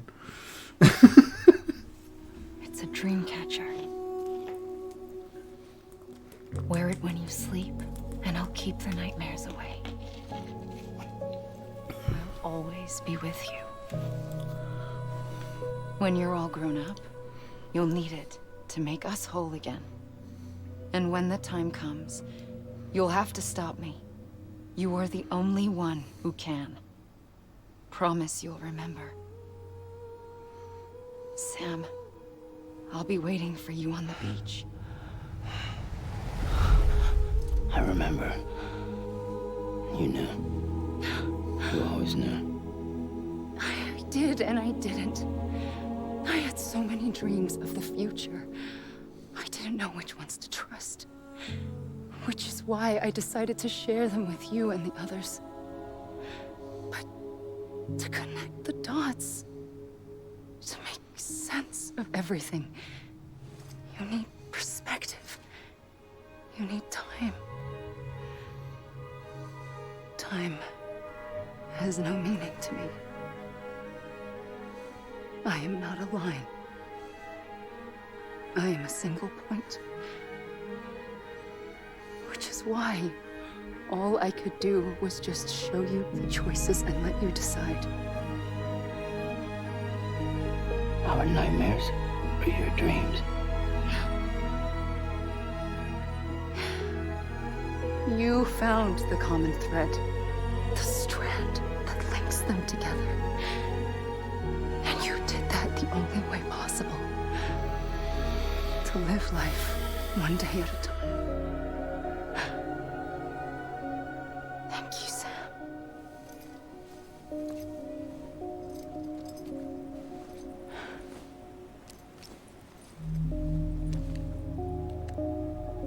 A gun won't help you here. But it still has a role to play.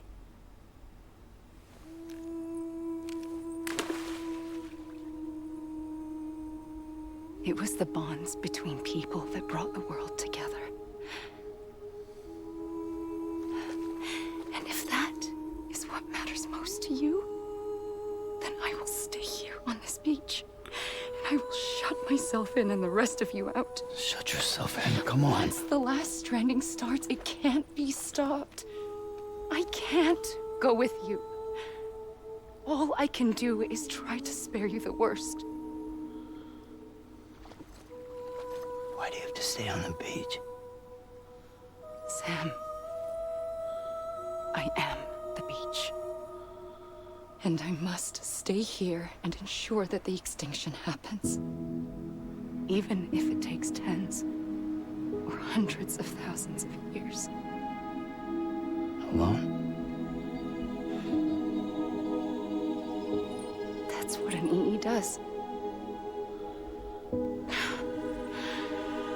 If I had just done my job, none of this would have happened.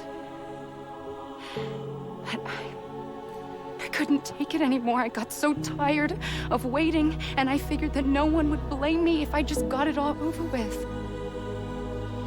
So, that's what I did. Sounds like hell.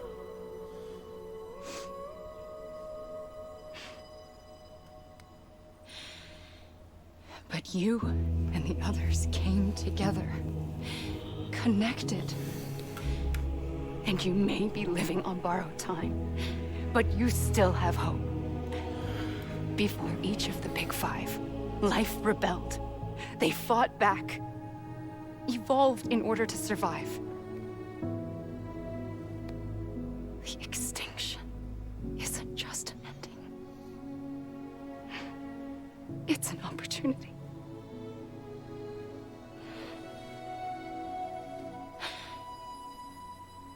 And if I have to pay the price for that, to be the sacrifice, then so be it.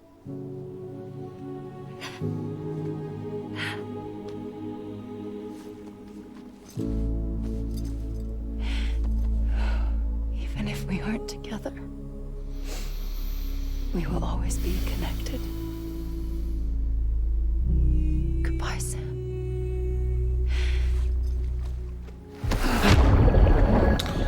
Wow, and she forces us out of the beach. Holy shit.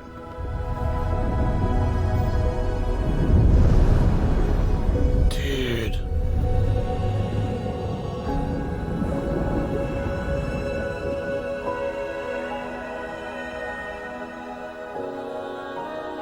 Cannot lie when I tell you that's one of the most fucking beautiful visual scenes I've ever seen. That's such a gorgeous shot. The baby doll.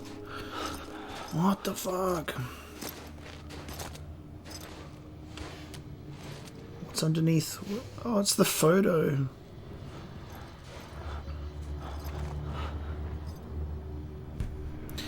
Yeah, what the fuck, man?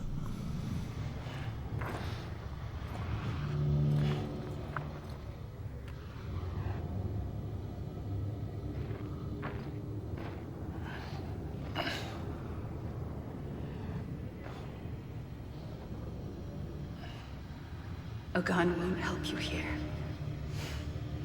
But it still has a role to play. What?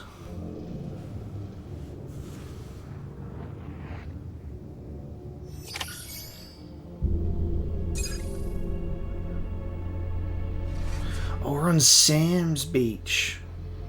Right, what the fuck? Dude, I can't view items. I can't do anything. What the fuck is going on?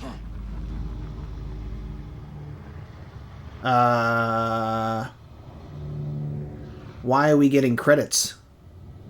Why are we getting credits? Why are we getting credits?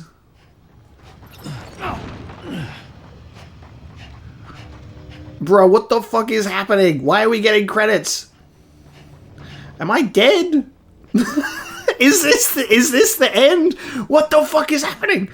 I still have a gun. I just can't use it. I can't pull it out. I can't do anything.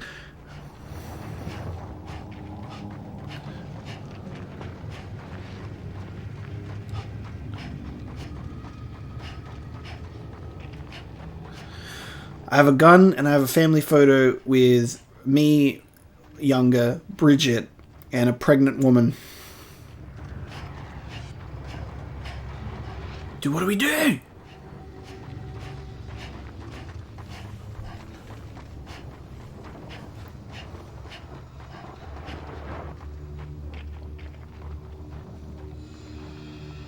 A forced rest again? Oh my god.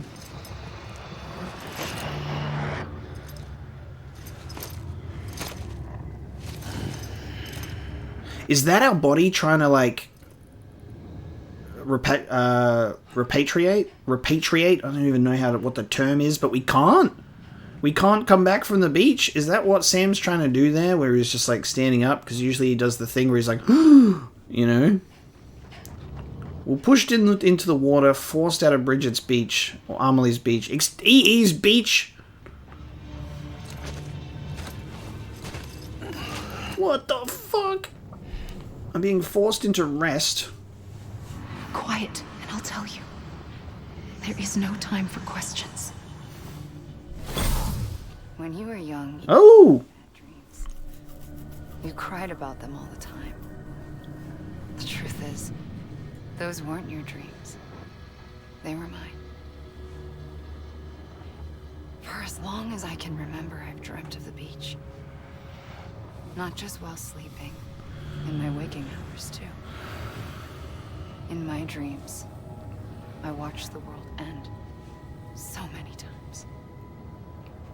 Countless past extinctions that decimated life on this planet. Again and again and again. At first, I didn't understand what I was seeing or why. And that wasn't the worst of it. There were other, more terrible dreams. Dreams of death and destruction. Of a massive extinction to come. Like this one. And I would always be the one to end it all. To bring about the last stranding. As I have today. What? Also, what she was saying before on the beach, where she was talking about there's going to be a big bang, is that insinuating, is Kojima trying to insinuate origins or an explanation for our Big Bang? Is, you know, there was a Big Bang at the start of it all and that started the universe. Was there a Death Stranding extinction level event, you know, that created the universe and the world as we know it? Because EE was talking about how it's not just an ending, it's an opportunity. You know, like, did our Big Bang happen at the cause of a last stranding, and it just begins again, and it's like this fucking universal cycle that it'll just culminate. There'll eventually be another Big Bang. Once there was an explosion, and then there was another explosion, is what Sam says at, like, the beginning of the game. Once there was an explosion. Like, talking about the Big Bang. That gives life to all... Like, what was it that he was saying? Once there was an explosion, one that... he says a speech about there being explosions. And, you know, the cause of what happens then. And we're running on our beach with the credits rolling, with forceful rests being taken, and then our lovely extinction entity exposition lady to tell us information while we are stuck on the beach. What the fuck? The first operation, I was only 20.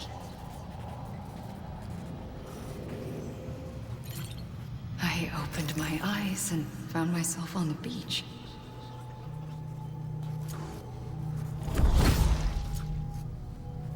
Oh, shit.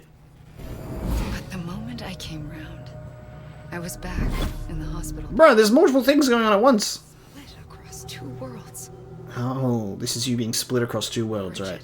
My Ha in that one. Amelie, my Ka in this. Somehow, the two of us managed to coexist. Soon, our ages began to diverge. Bridget's body got older, while the beach kept Amelie's the same. Oh! So I came up with a story. I told people that Amelie was my daughter. Fuck. A daughter with a debilitating condition and an absent father. Look. Amelie. Oh my god. She's gonna spell out some fucking Voldemort shit. Is French for soul. Okay, she's not spelling out a Voldemort. There was no Amelie. Only me and the beach. I thought it was a curse in the beginning. Oh my god, Amelie. Amelie is French for soul, and it's literally Amelie. Oh my god. I'm a lie, dude. I'm a lie. But later, I started thinking, maybe I can use this. I tried to find out more about the beach, because understanding the beach had to be the key to interpreting my visions of the future. Bruh, if you want to understand the beach, it's gonna take time. Time I don't have. I really relate to E in the sense where it's just like, time to understand all of this. Do we have time? Bruh.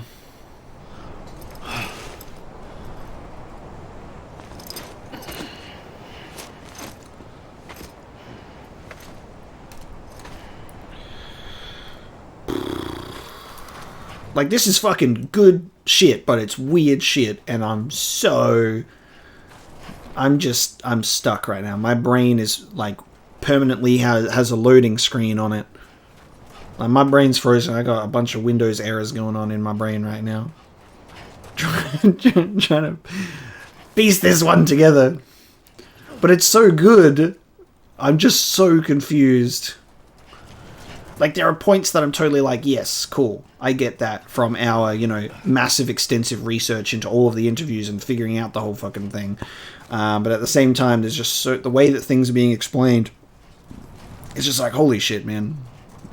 There's so much work that got put into telling this story and adhering to its own, like, rules in this world of, like, Kojima, like, set up how this world and how this story was going to work, and he played by those fucking rules. Like, there's a lot of internal consistency here. It's not just kind of not making sense for no reason. It's just it's a very difficult concept to wrap your head around.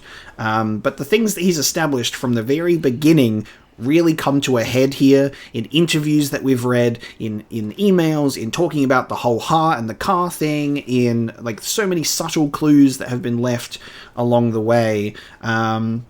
Like, he created a full world and a story and all of these rules and how things work and how the bridges and beaches and all of this kind of fucking shit works. It's just, because it's a very new and complex subject, we basically feel like the same as Hartman or other characters in the game, where we're like, this is a work in progress. We're trying to figure this shit out, but my working theory is this. We're all just, my working theory is is something, It's insane. But I really like how it's, it doesn't just, like, throw shit that's just, like, nonsense or out of nowhere.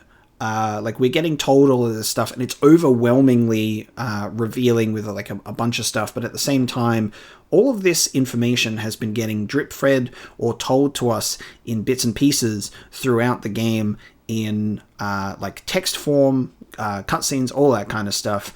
There's so much breadcrumbs here, and then with Kojima just is at the end of that bread trail, fat-ass loaf of bread, chowing it down, say, you want to eat? Time to eat up!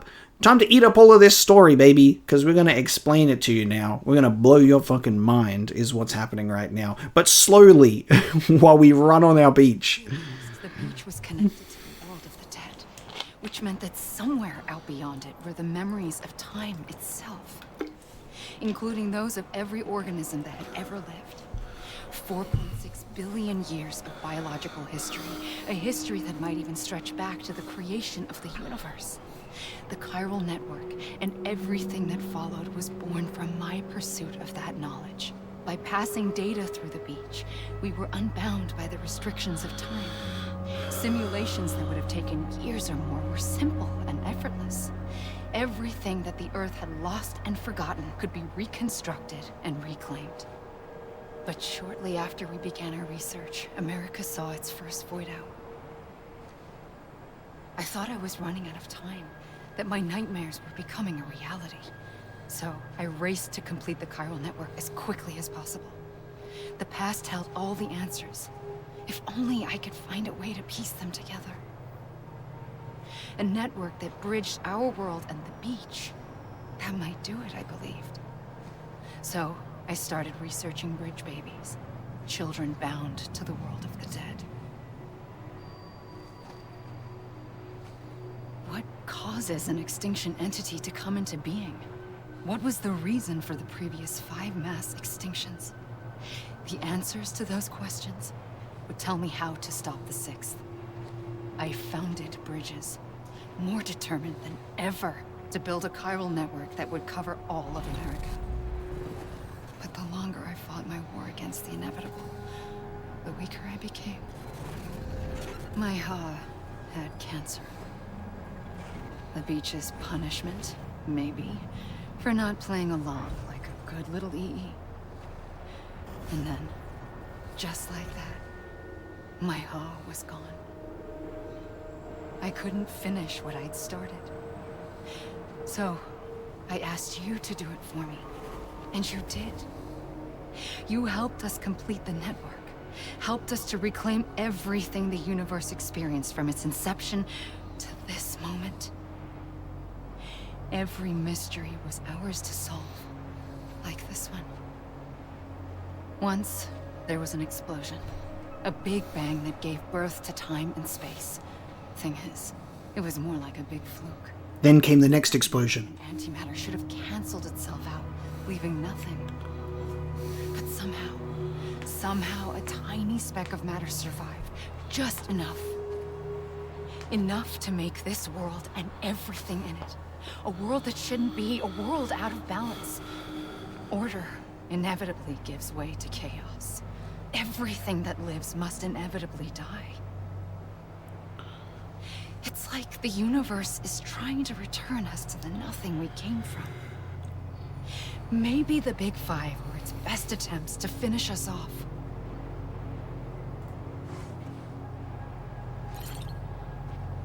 But somehow, life always managed to survive just enough.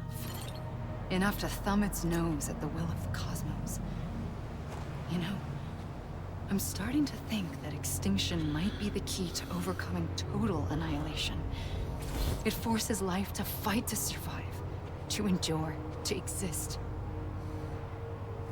That's why the Big Five ultimately rekindled life instead of extinguishing it. From the ashes of the dead rise the living. Stronger and wiser. Inheritors of the legacy of existence itself. They defy the universe and refuse to surrender. They say, we're just getting started. Extinction is an opportunity.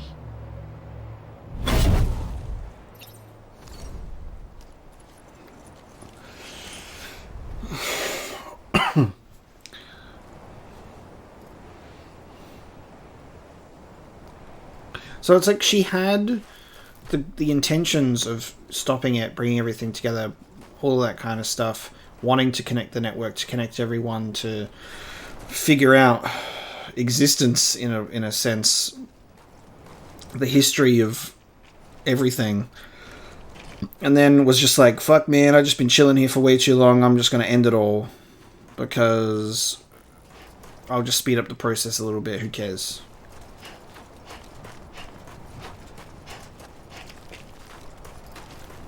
So many questions are racing through my brain right now. This never-ending beach and landscape. I think whenever we sit down and then we stand up again, we're just back in the same place. Just doomed to infinitely repeat everything until we pull this gun out and then just blow our brains out on the beach. Except there's no bullets left because I spent them all. I shot them all at Amelie. And it didn't even work. Bruh. Just double jump our way to getting tired, I guess, into the next bit of exposition. Quick, make it to the greenery. We can do it. It just cancelled out my body slam. That was weird. God, this is so strange. See, there you go. And then I go, and we stand up, and we're in the same point again, dude. We're back at the same point again.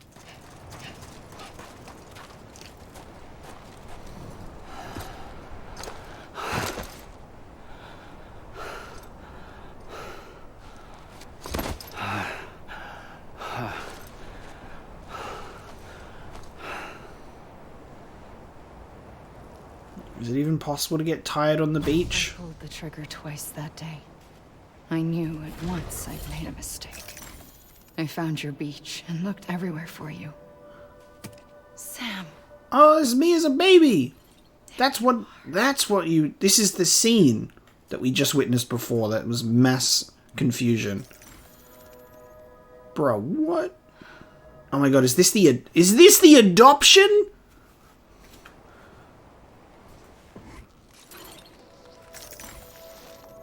Bro, is this what she is talking about by us getting adopted?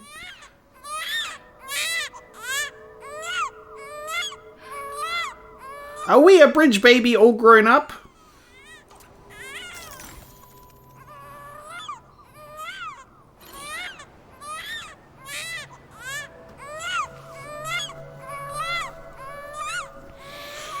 What? And then she's gonna...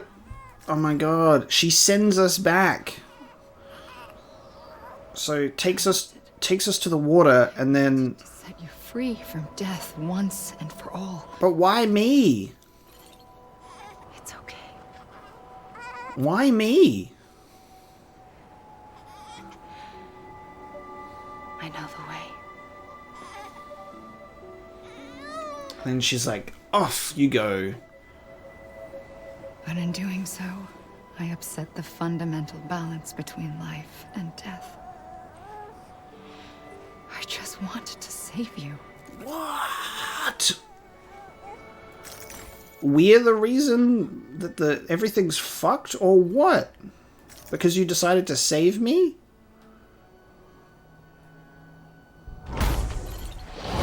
Ah. I am an extinction entity. It's my fate to lead our species to extinction. But that moment, you became part of that fate. You became a repatriate, and dooms started spreading my nightmares to others throughout the world. It was me that got you and everyone with dooms into this. Not long after, the death Stranding occurred. Oh my god. The dead clung to our world, and BTs used my beach to cross over and devour them, triggering more void-outs. A catalyst that would set the world on a path to extinction. It was my duty to serve as a sacrifice, to wait and watch it unfold from this beach. That, or hasten the last Stranding and end this slow death. Given these, my only options, I chose to end it quickly. But to trigger the last Stranding, I needed you, a part of me. Here too. I would be able to witness extinction consummated with you by my side. But now that you're here, there's another choice. You can cut me off. An EE doesn't have that option for itself. But in my nightmares, I saw another future. One that you chose. One where extinction is hope against total annihilation.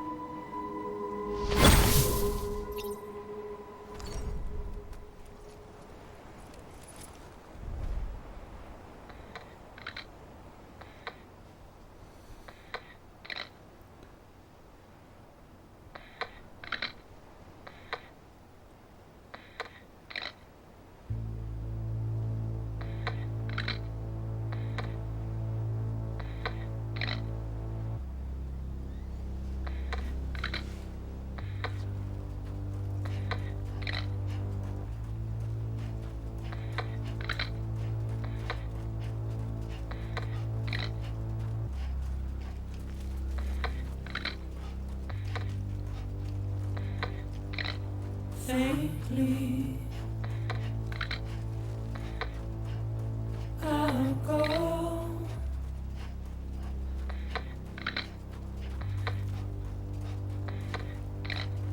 take this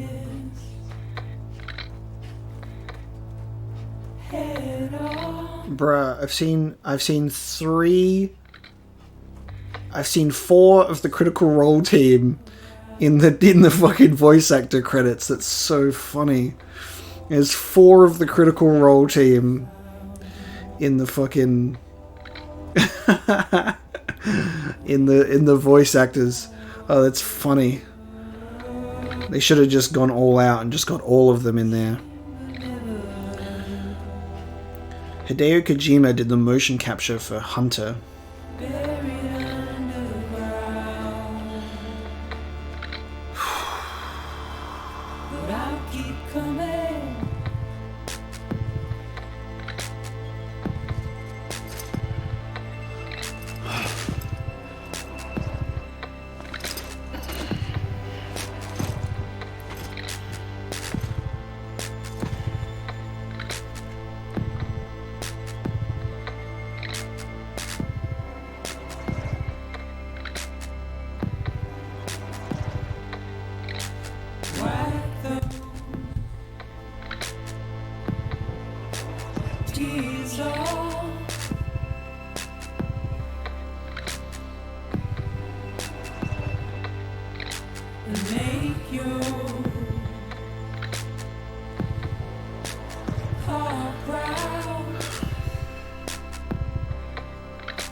I don't know what to say, dude. I don't know what to say. This is like one of the most crazy fucking experiences I've ever had. Like, this was not only just a spiritual awakening on like 10 different levels, but holy crap. I have ascended to a higher plane of existence after playing this game. Like, what?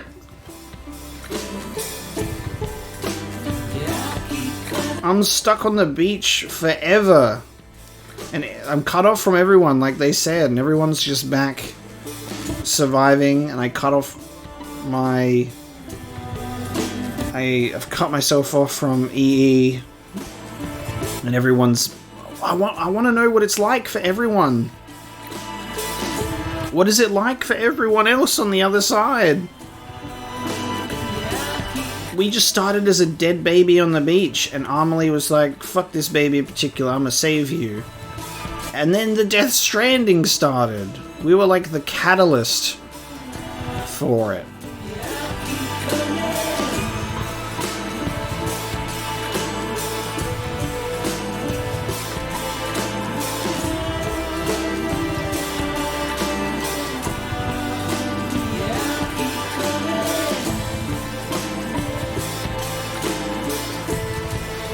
The soundtrack was out of this world. Ludwig Forsell did an incredible job on the soundtrack. The original music of this game was incredibly good. It was so good. And then even like just like the music choice for this game of like licensed music, the really big focus on low roar as well. Absolutely fantastic. Just I don't know, just incredible choices for like all around for music. Obviously Yoji Shinkawa, you can't go wrong with that art direction, baby. So good. The worlds look amazing. Just the gameplay was spectacular. Like this is one of the greatest experiences I've ever had in the game. You cannot deny how unique this is, you know. The game was also just a lot of fun. Not only was it really intense and totally just drawing you into the world and its story, it was absolutely captivating. The gameplay was also so good. Like, I was addicted to doing my deliveries, you know. Hideo Kojima, you beautiful bastard. You're a madman. If he was to have a Metal Gear Solid Death Stranding / Kojima type name in-game, it would be Madman. Because what the fuck? Credits have rolled. And we've got the gun. Bah! we got no bullets in it, though. A gun won't help you here. But it still has a role to play. What does that mean? What kind of role?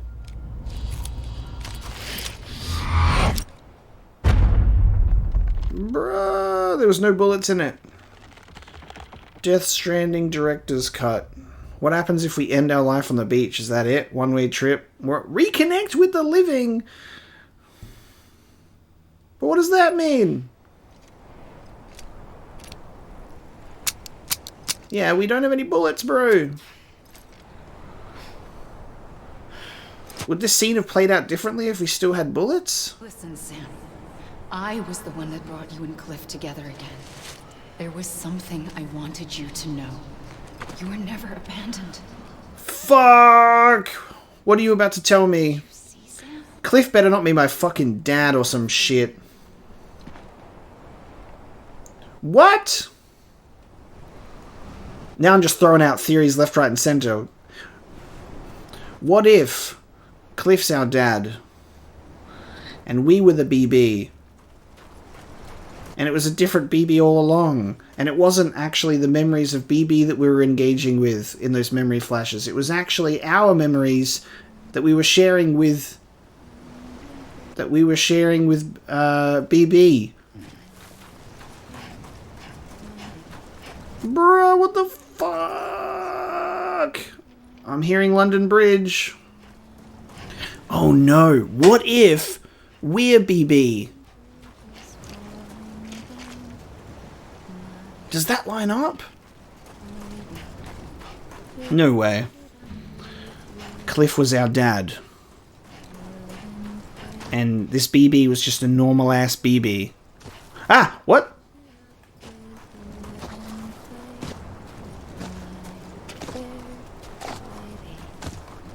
Dude, if they threw that shit at me, that we were Cliff's kid.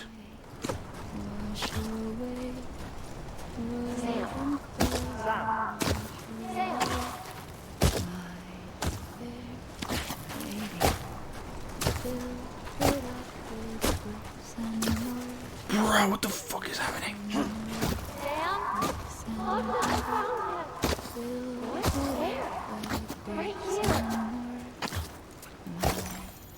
I see him.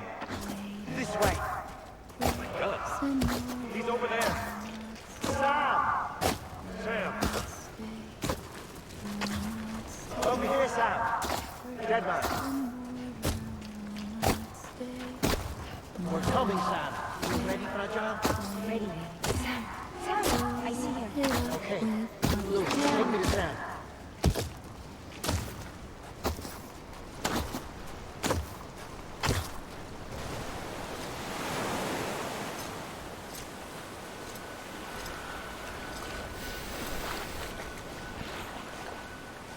Don't give up. You're still connected. Is that my fucking squad? Floating up there? Deadman, Lochner, Hartman, Die-Hardman, Lou. Lou's a fully grown human body up in the sky. What the fuck is happening, dude? Cliff, I don't know. What is happening? Ooh!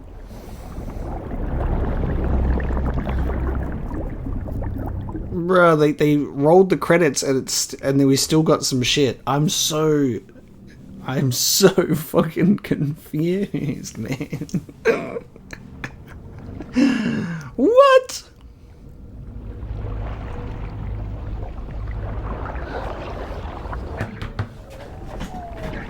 What is going on?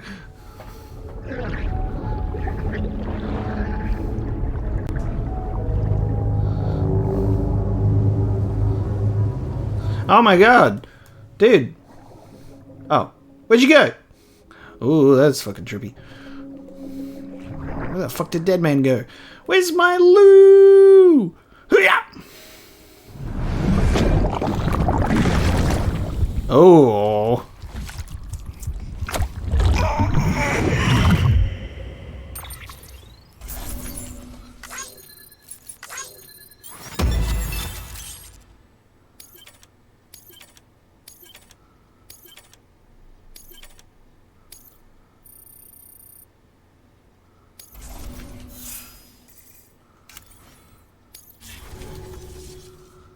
For too long have we lived as strangers to one another, divided by walls built to keep us safe.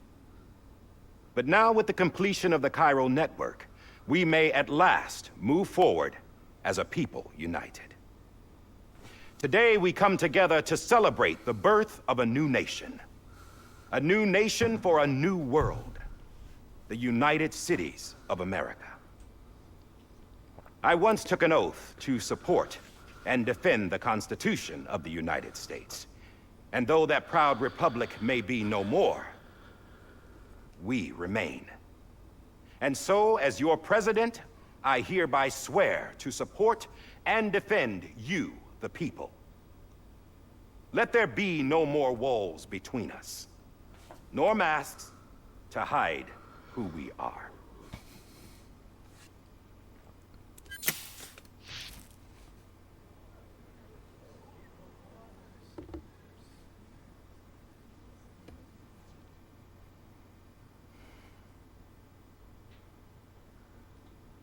Let there be a new America. An America where we can face one another, where we can speak our minds and open our hearts. The old ways die hard, but I believe, my fellow Americans, that we have the strength and the courage to rise above our past and embrace our future. The Death Stranding is a part of that past. An enduring shadow, a constant reminder of what could have been. That we stand here today is testament, not to the greatness of any one individual, but to our capacity to come together, to the bonds between us, to our collective greatness. All things must come to an end, ourselves included. But as long as we savor each moment, find joy in the promise of tomorrow, embrace hope, and reject despair, we will endure.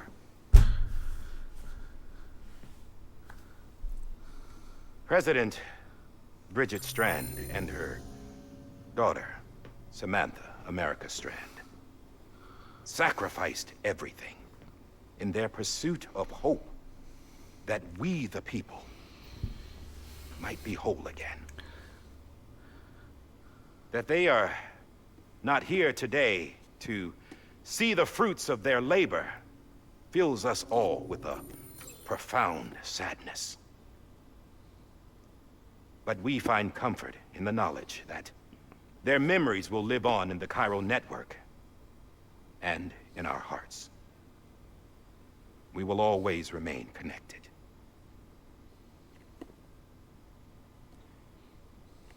There is another hero in this story. One whose achievements seem destined to go unrecognized. America still needs that hero.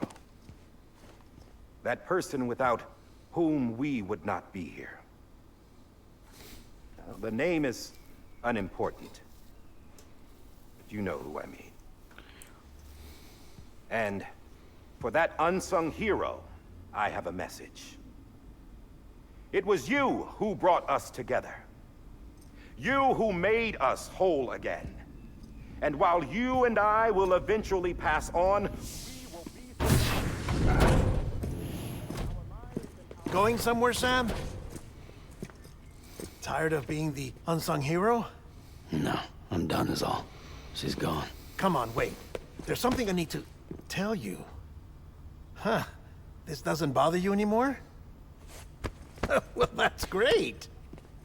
Now, wouldn't you like to know how we brought you back from the beach? We were going to use the doll, but didn't have one handy, which is when I remembered something else. Not what I think it is. Oh, the umbilical cord. Yes.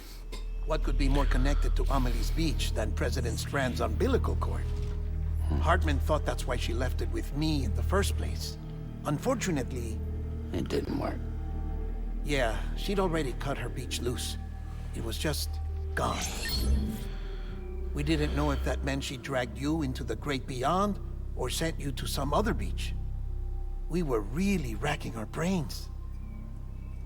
Hartman and Mama split up and started searching every beach you might feasibly have washed up on. We looked for a month with absolutely nothing to show for it. A month on the outside. How long on the inside? Trust me when I tell you, you don't want to know. But don't worry. We found no signs of accelerated aging. In the end, this is what led us to you. Just when we were about to give up, Die-Hardman reminded us about the revolver. So, we tried to follow it, and it led us to a far corner of your own beach. And bingo, there you were. Mama made visual contact first. She was able to see you from her vantage point on the other side. She informed Locknow via their connection, and Hartman confirmed your location during his subsequent NDE.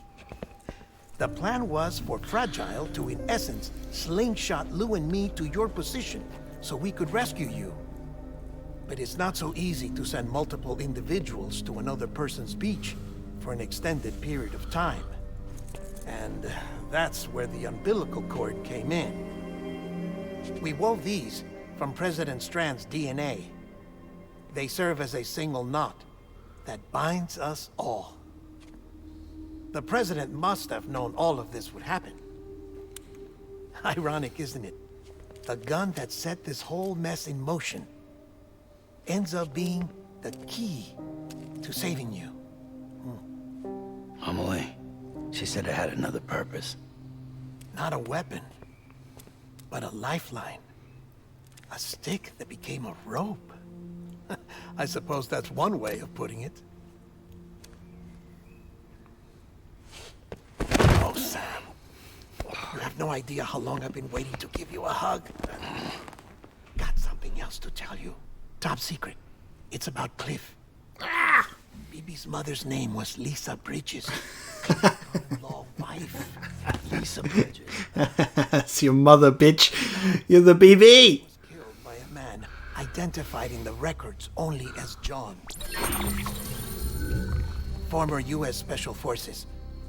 Quite good at it by all accounts. Later appointed as an aide to the president, who used him for most of her wet work. The records go on to state that he vanished after Cliff's death. A warrant was put out, but he was later found dead. Turns out some people die harder than others, though. Die-Hardman. Dear John donned a mask and reappeared with a new identity. But you can't fool the chiral network. We restored the old records, and Mama hid them deep in the archives.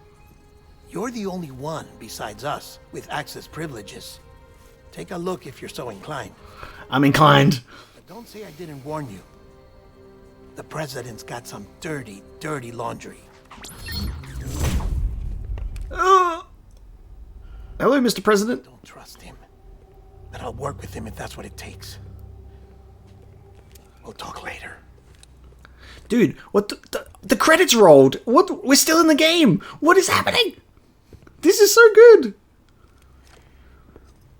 Bro, what? Sam.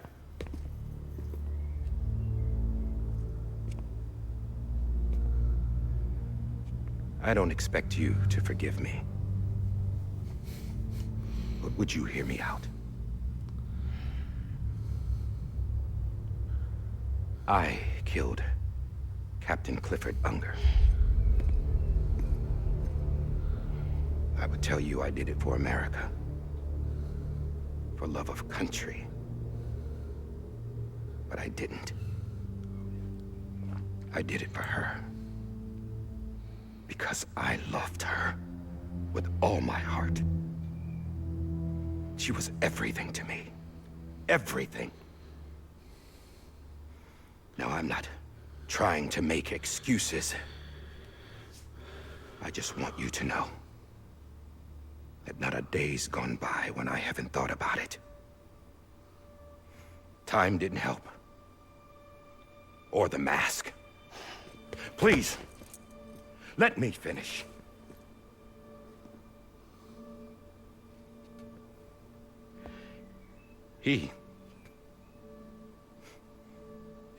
The captain saved my life. You know why they call me Die-Hardman? Because he wouldn't let me die. He brought my sorry ass back home every time.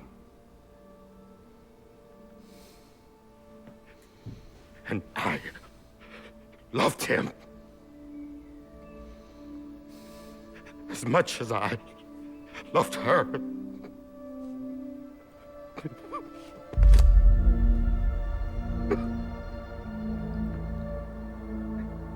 And when he stared me down, that ghost, I knew he was here to kill me, to make it right. And why shouldn't he?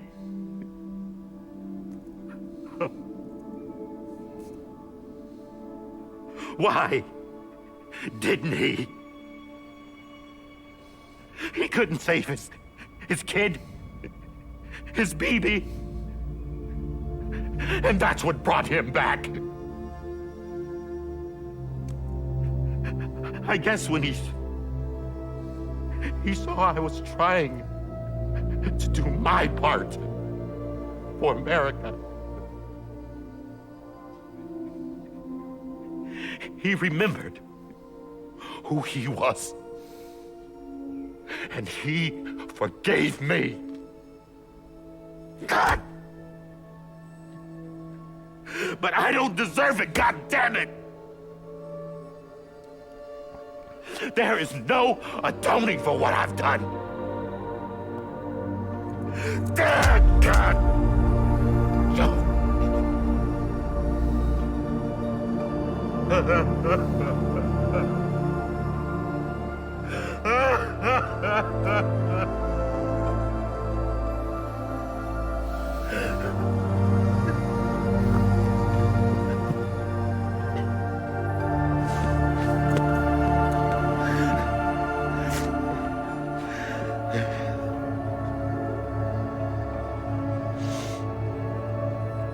But maybe this is the next best thing. Maybe he brought me back from the beach for a reason. One last time.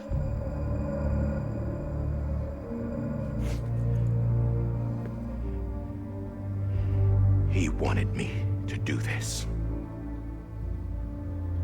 To keep on being Die-Hardman. No. He didn't. Nobody wants a president who acts like they're immortal. And if you're not scared of death, how can you value life? And life is pretty fucking fragile right now. And yeah, the old ways die hard. But that's what's gonna have to happen if we're gonna come together and build a better America. That gun won't help you here. That's her words, not mine.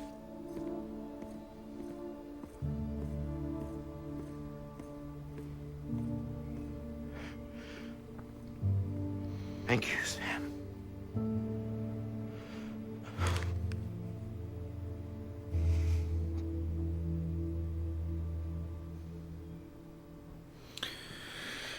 Oh man, I was like hanging on the edge of every single word right there, man.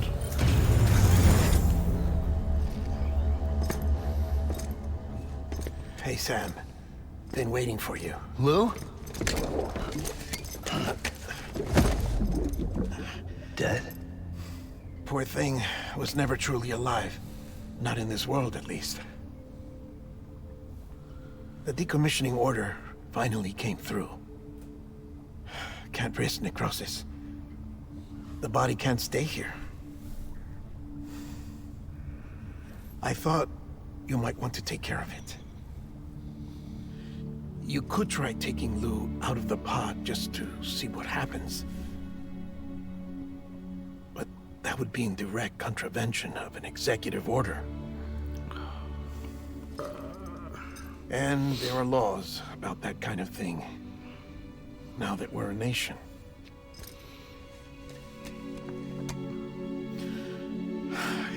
just couldn't bring myself to do it.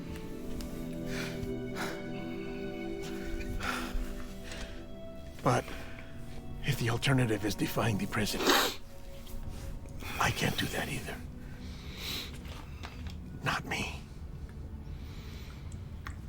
All right. I'll go to the incinerator.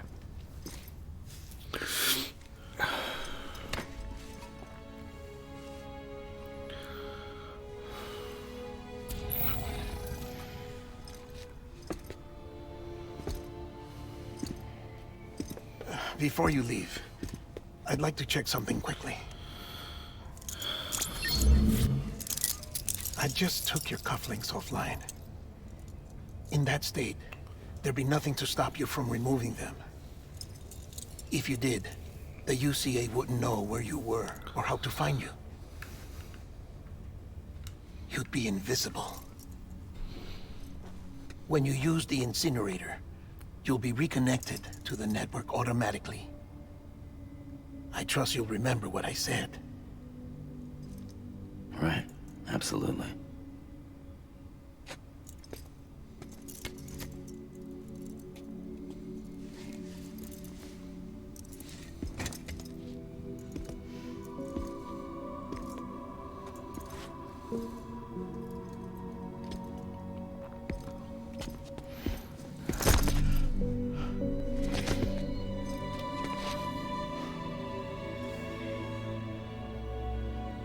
Thanks for everything.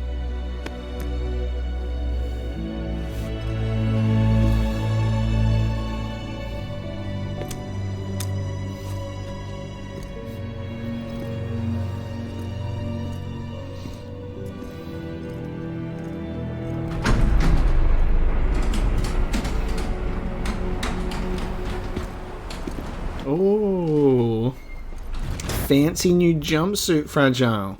How's the weather? Don't think you'll be needing an umbrella.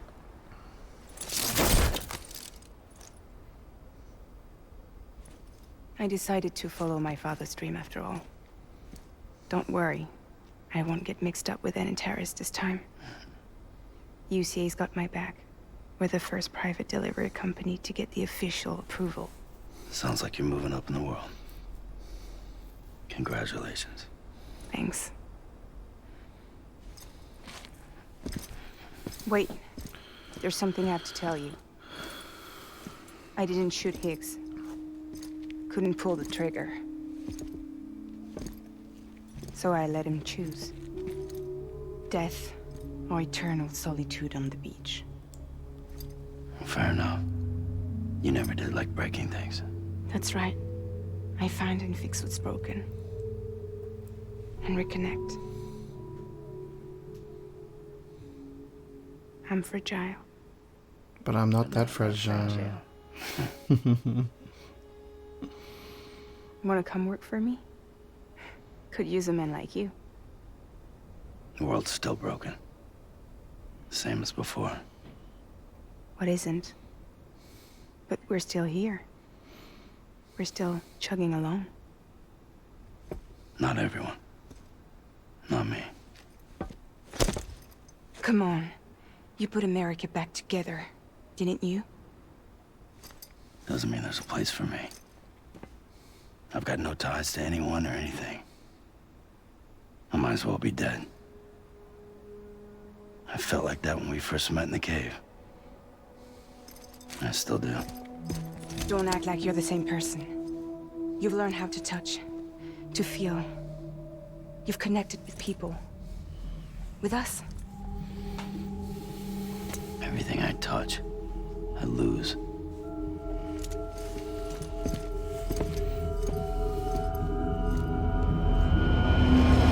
Sam!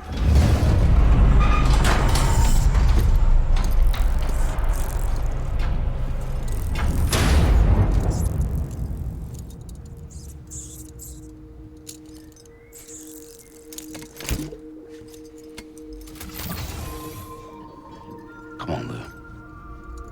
One last delivery. The game is not over, dude. What the fuck? Episode 14. Lou.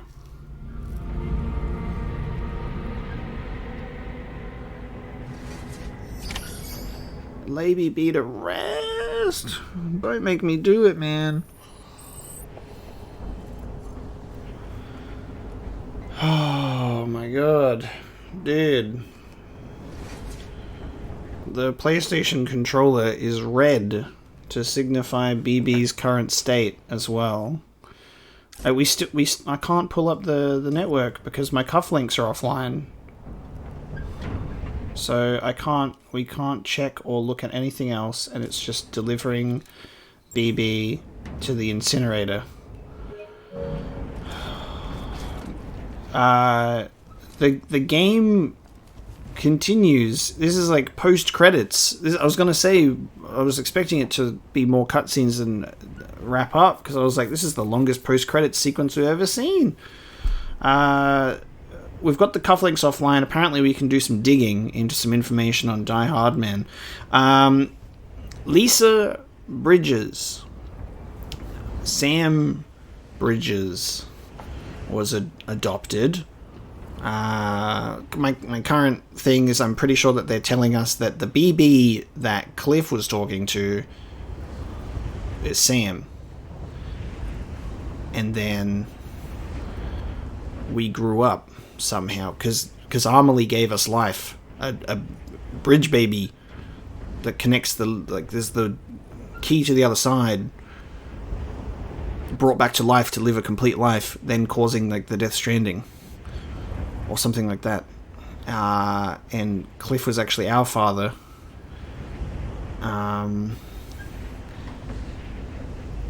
But this BB is just a completely different BB. We're being led to believe that it might be the same BB this whole time. But I think when we've connected the BB connecting to the other side, those memory flashes are actually our own memories. Maybe. That's what I'm rolling with. Which is why whenever Cliff and Sam embraced each other, it would cause the chiral storm to like cancel out and get transported back. We still have another delivery to lay Lou to rest. One last delivery apparently, episode 14. Let me take a brief break mentally to recharge, and then I will come back and decide what to do with my life. Okay, everybody, shall we proceed with episode 14, where we have to deliver Lou to the incinerator. Let me get a look at this bad boy, where Lou is just in stasis in there. He ain't doing so hot, you know. That's our boy. Oh. This is almost a perfect photo, but the Kojima Productions tag is, alright. Now is it better? Alright, now it's actually sitting down properly. There we go.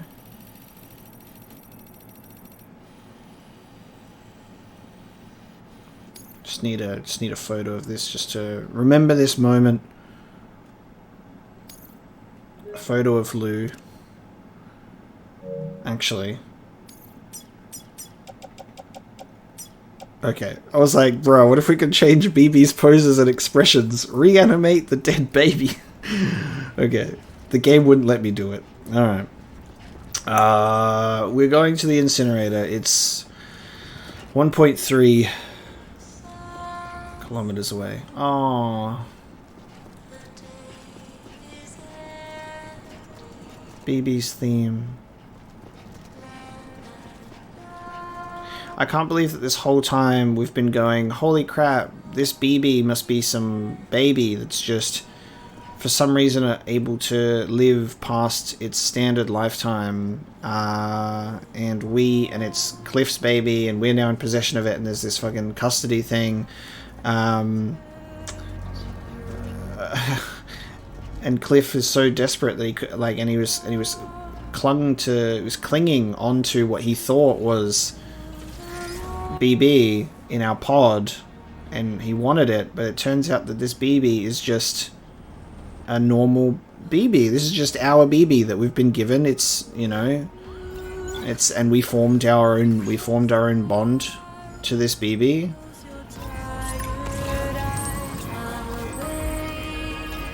And this theme is beautiful.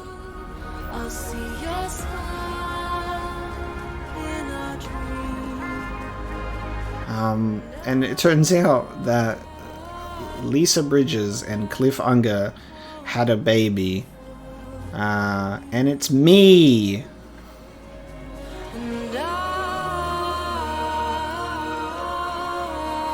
My goddamn! Every time we would plug it into the BB, it was our own memories that we were viewing. That is expertly done. Expertly done. That's just fantastic. And then to round out the game, as we take this one last delivery to the incinerator, we have to walk the same path that we did with no, you know, walk the same path that we did with no structures or anything like that. Just a trip to the incinerator. Oh, man.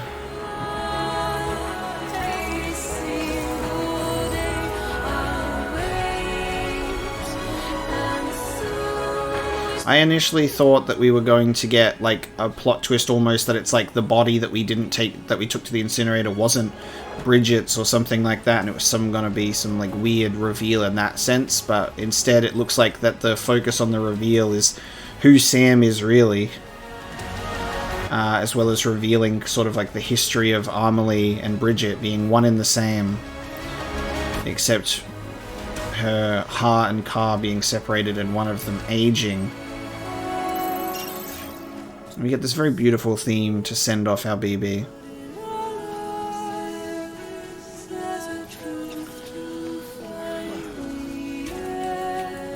I'm not sure if I assume maybe the chiral network is now stabilized, potentially, but our cuffs are offline, so we can't. We're currently invisible to the world. Cannot be tracked.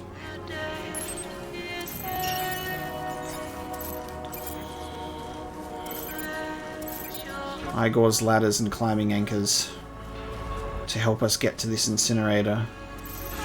Good old Igor. May he also rest in peace. Let's take his path up here.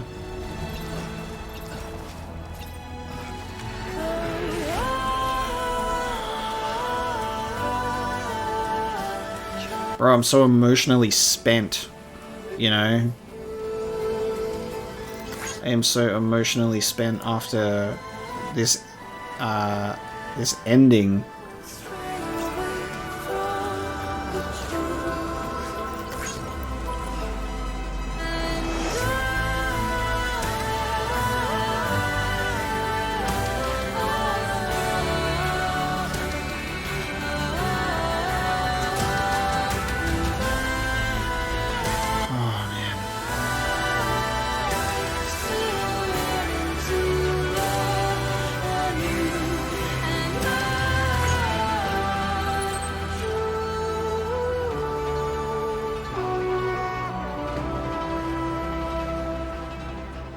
We have to say farewell to BB because of necrosis.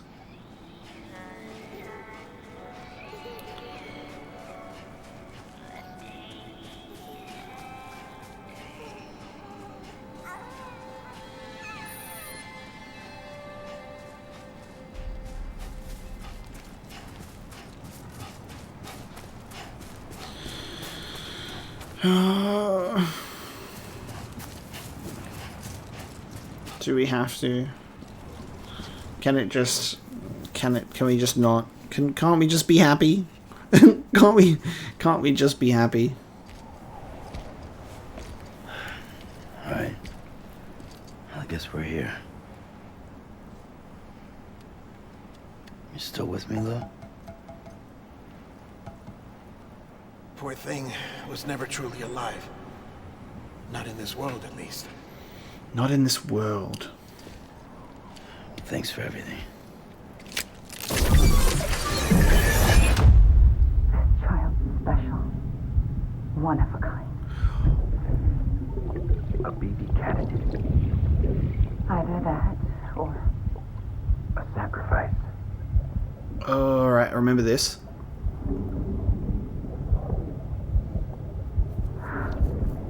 This is me. A foundation. A bridge.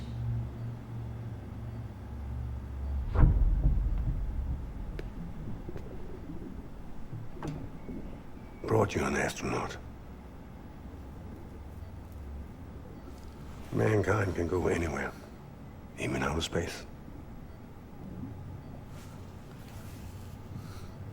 You'll be out of there in no time. And the second all this is over, I'm gonna take you wherever you want to go.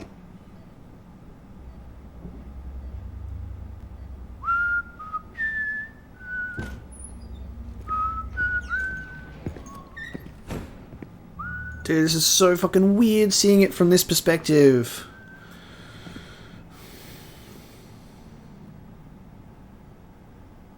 Can I help you?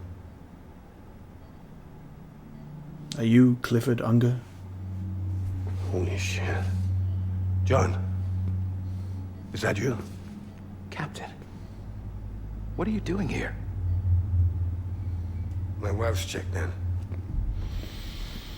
I don't want to repeat of last year. Oh, man. The void out. In Manhattan.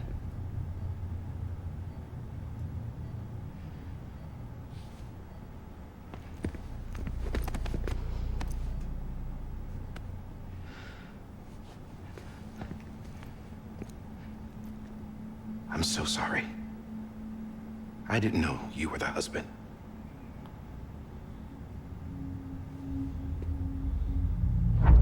This isn't what we agreed on. You said you'd do everything in your power to save BB. We are. But we cannot release your son just yet. Believe me when I tell you it's for the best. This woman in a mask who's done nothing but lie to me. I have a duty to protect our country. Lies are an unfortunate necessity.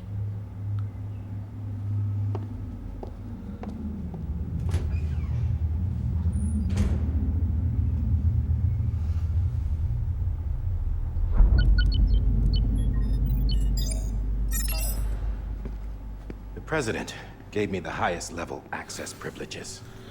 I've used them to manipulate the security system. We have 5 minutes before it resets, sir. 5 minutes to talk. Off the record.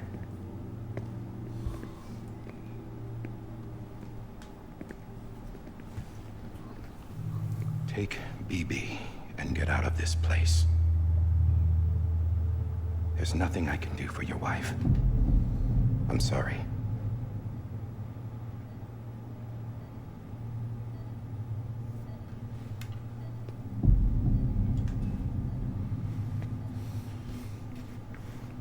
You were my commanding officer, but I swore an oath to the President to protect her and the country at all costs. Now, if she orders me to do something, I have to do it. I have to. But I served under you first. And your family doesn't deserve this. Any of this. Why are you helping me? If they catch you. Because you saved my life, sir. Again and again. When the brass sent us into the jaws of hell, it was you that brought us home. Back then, I thought I was invincible. I thought I was some kind of action hero. But I'm not the hero. You are, sir. You're the reason I'm still alive. And it's past time I paid that debt.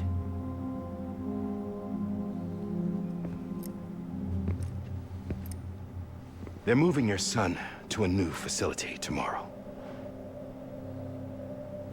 You'll never see him again. He'll serve as the foundation of a new communications network. A sacrifice for a nation that no longer exists.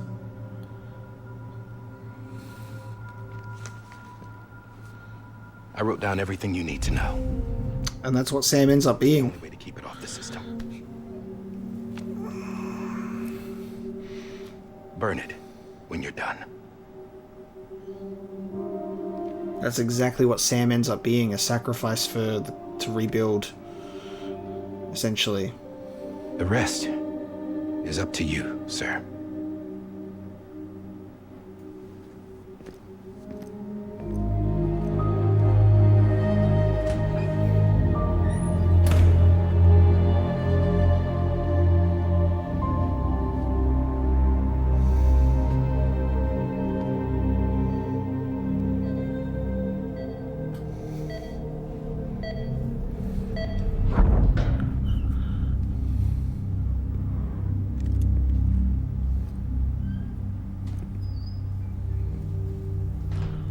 I believe this belongs to you, sir. I can't terminate your wife's life support from inside her room. System won't allow it. So, this is the only other option.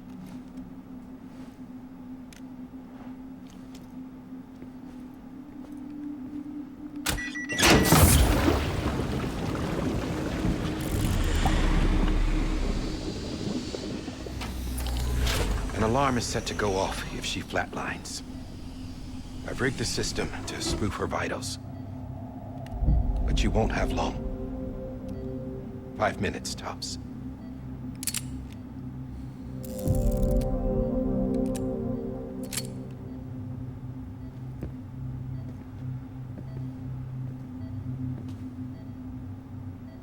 Don't hesitate, sir.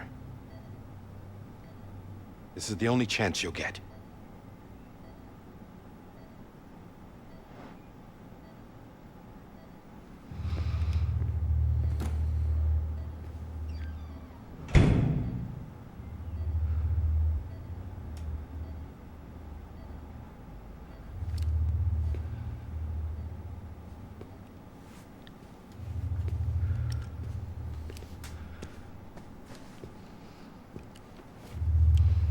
Oh, to silence the gunshot.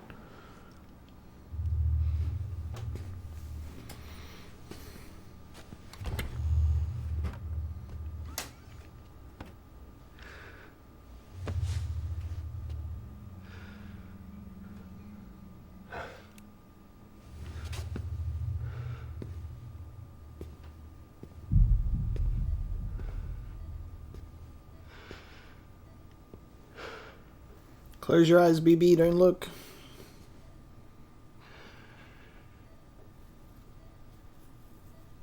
I'm sorry, Lisa.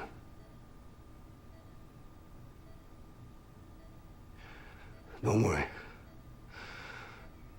I'll take care of him. I promise you. Promise you.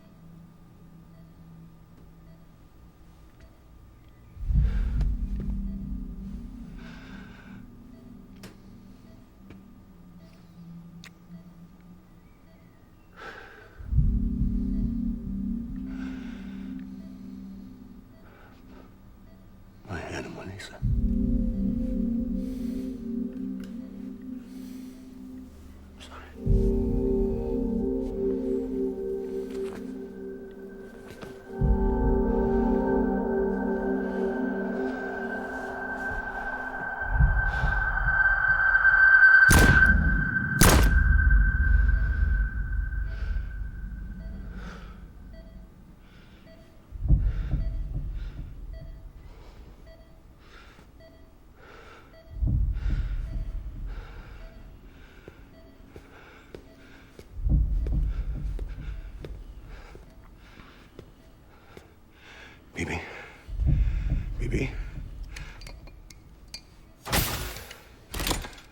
BB, can you hear me?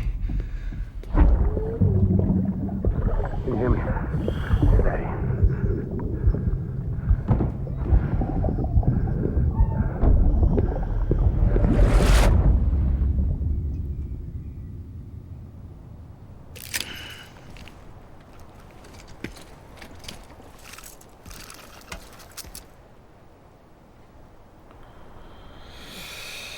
Oh, bruh.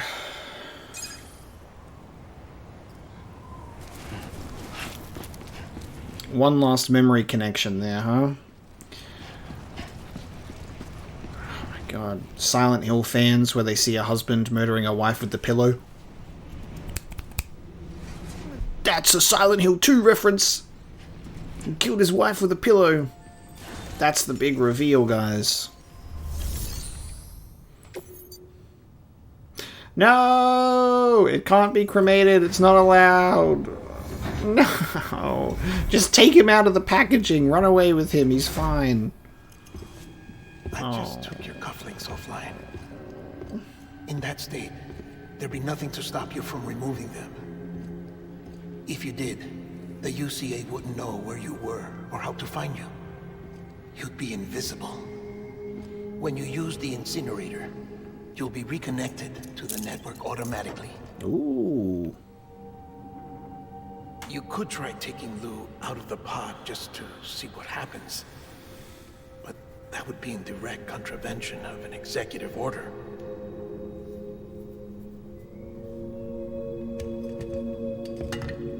Alright, how are we gonna do this?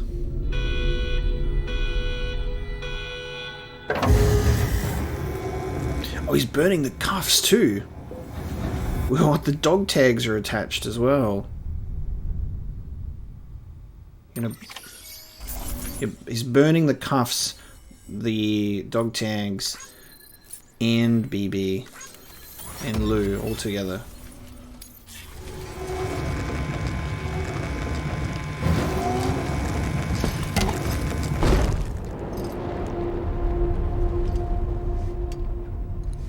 A purpose that cannot fulfill outside the pod. There is a 70% risk of catastrophic failure simply in removing it.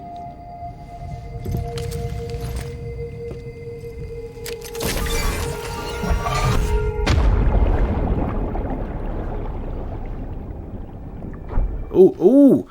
Oh, this is fucking weird. Bro, what?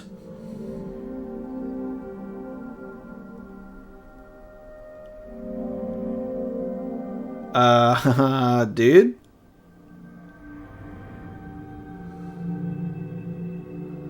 In the bin!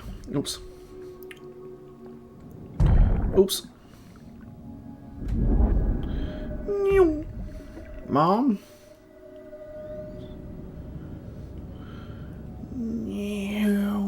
Boom. Sorry, let's leave. Ah! Ah! Ah! Boonk! How do we get out of here? Boonk! Are we we're following? Oh! Dad! Oh, there you are. Bro, you fucking frozen in time. Oh, what are we doing here? Hey! Oh yeah, we are. Yes.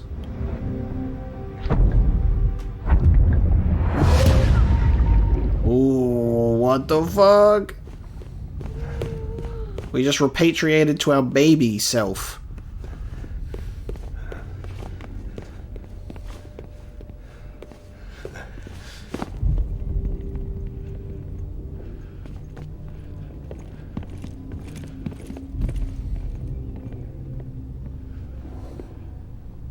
Bro, it's a solo sneaking mission. Nothing here.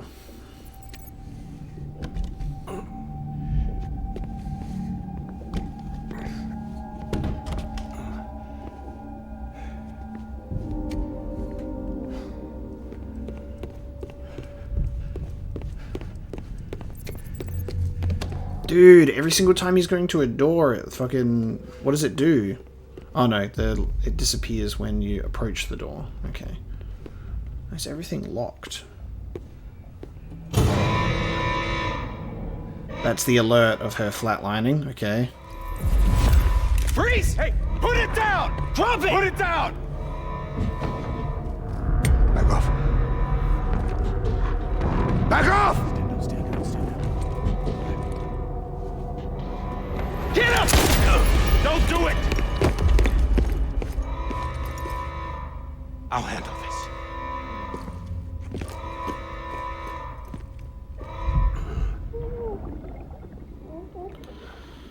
I did not get very far.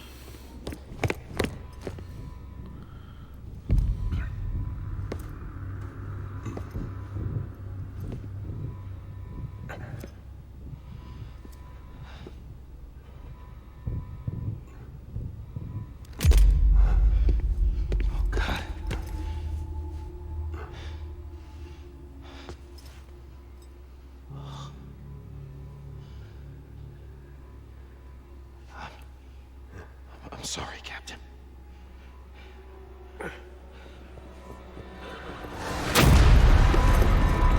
Don't! You got it!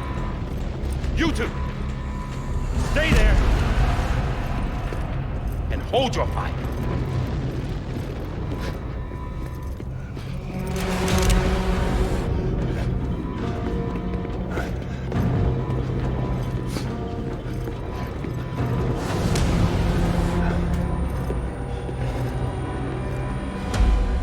Thanks for trying, John. Stop! Step aside, sir, or we'll be forced to open fire. It's a dead end.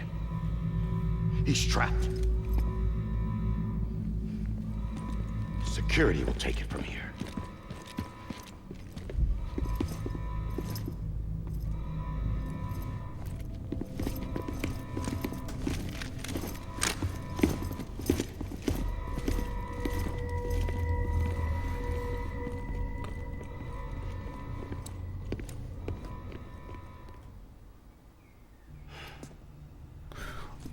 Wait, what?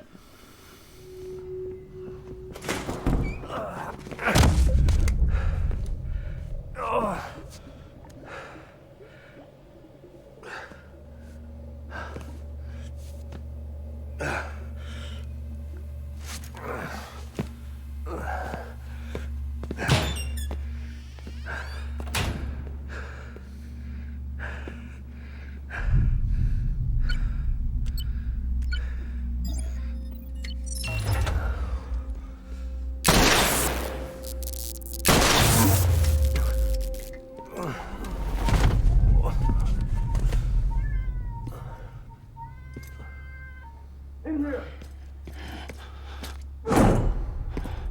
Shooting panel's unstable. Must be. Get to it!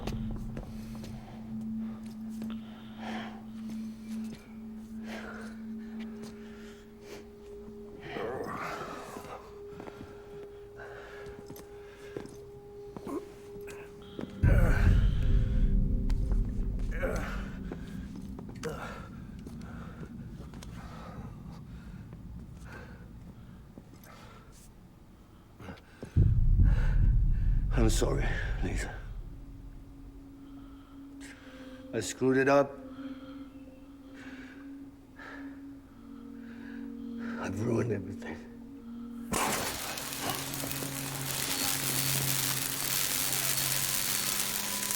This room is off limits. No one goes in. But he's in there, sir. I saw him. You saw him all. Now check the other way. Go! Yes, sir. No. Open it up. He's inside.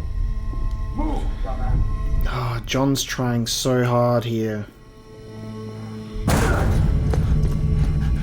BB. Don't worry. It's okay. I'll always be with you.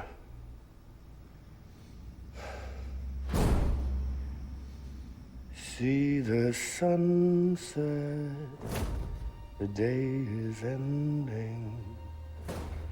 Let that yawn out. There's no pretending.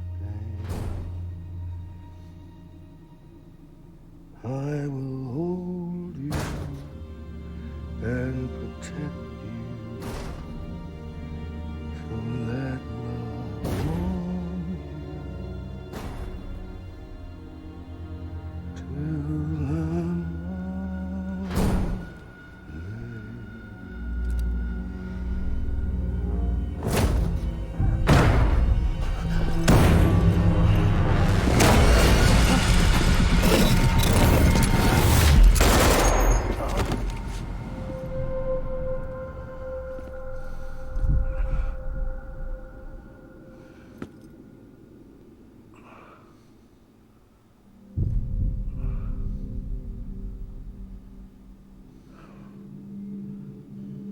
When I found out I was gonna be a father, I was so scared.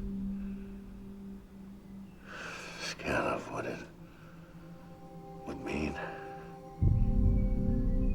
I had to be there for you and your mom.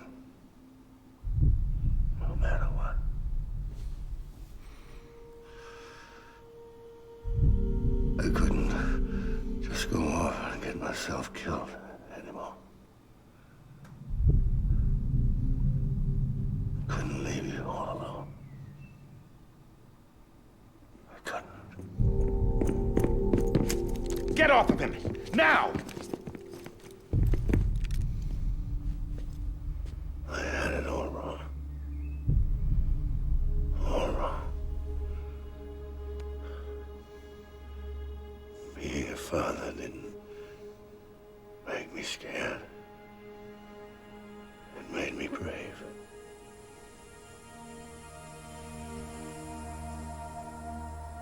I'm sorry. Sorry it took me so long. Captain, look at you.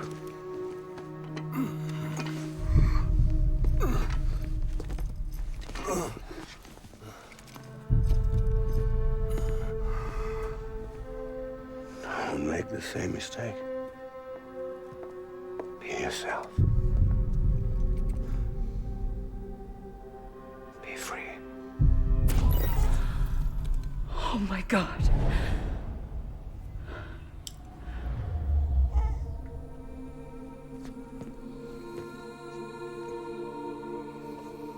Captain, I need you to hand it over. Shoot him, John. Let it go. Please. Shoot him! I gave you an order. Shoot him! You told me your name was Sam Porter.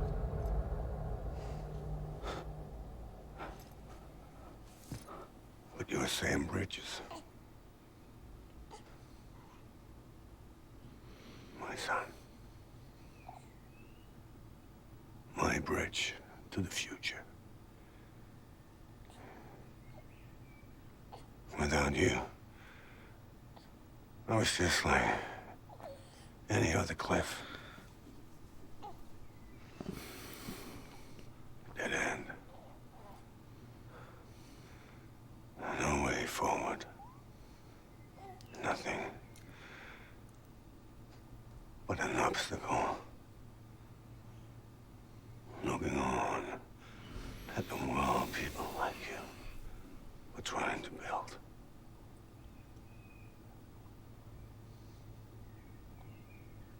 Dividing people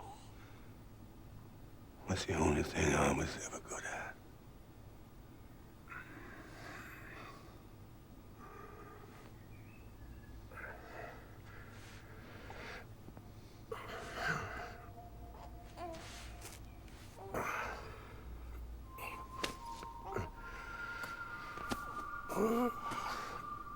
My bridge to the future.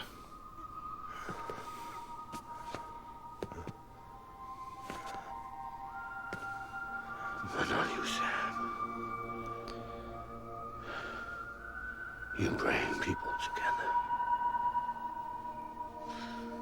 You're their bridge to the future. And mine. Come on, Sam. Stand up.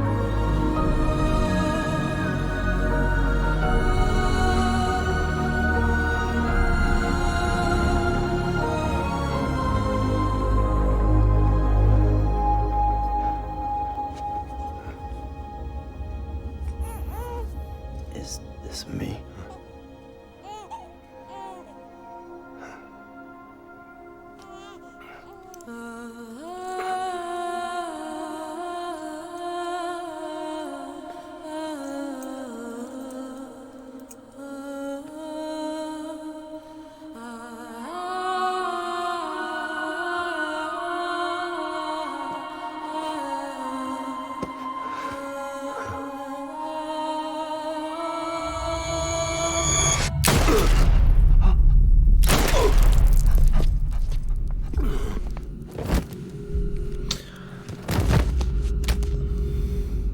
Oh.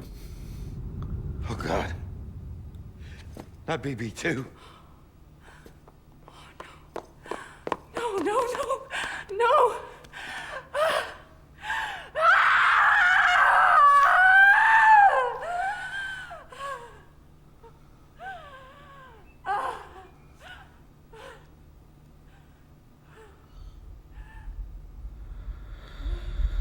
Fuck, man. And that's how we ended up on the beach as a baby.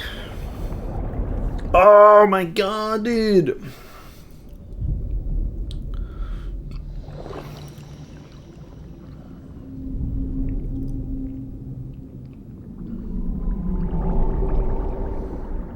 So we end up on the bridge. That's how we end up on the beach as a baby.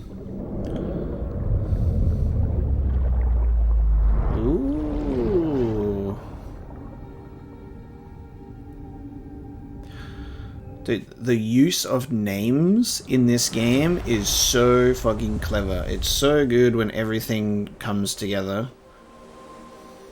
If I was just another cliff, like a dead end, and you're like the bridge that led me over to the future. You are like my bridge, and then Amelie's name, and all of the different interpretations of what Amelie's name means, you know? Like... Sam. There you are. And then this is Amelie saving us because we were killed. And then we got adopted. Oh, right. Oh, that's why we have the scar on our stomach. It's a gunshot wound. Oh my god. That's what that is. Oh my god, is it going to be Norman Reedus' face? No. Okay, I was like, oh, what's going to happen now? Bruh, that's why we have the scar.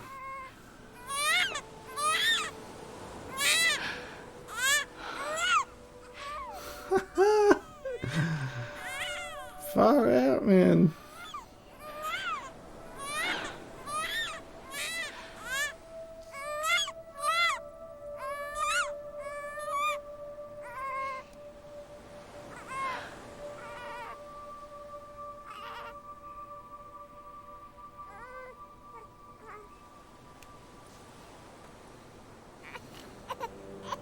You want to go home? Let's go home. It's okay.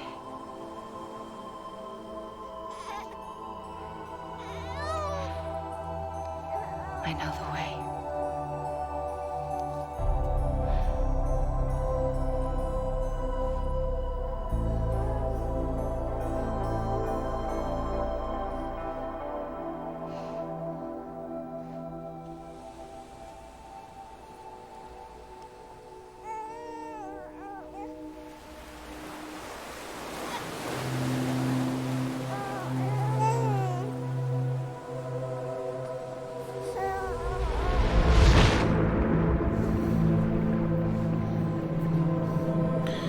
Watch as woman drowns baby live on camera.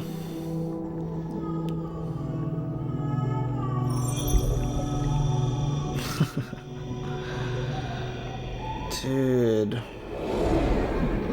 Ooh. We'll take you to the moon. Oh, we've gone past the moon.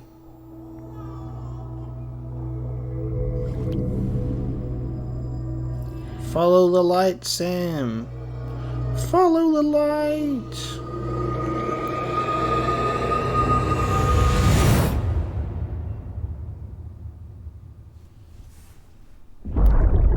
Eh?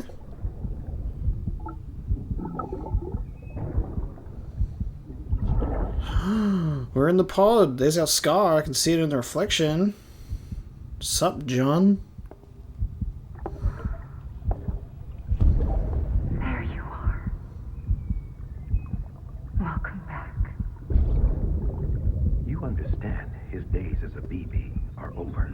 Now that his connection to the other side has been severed. It was me who cut the cord. So yes. A deathless repatriate in the world of the living. Should we decommission him? No, you've got a plan far greater in mind, don't you, EE? In a manner of speaking. Take him out of the pod.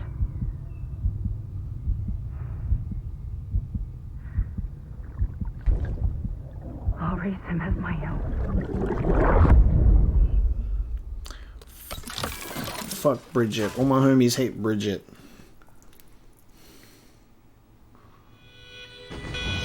Oh, there go my cuffs. There go my cuffs, baby. That's my connection to the network gone.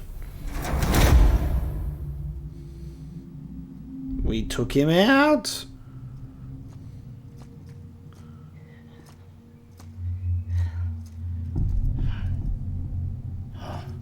Come on, Lou. Wake up. Come on, Lou, wake up.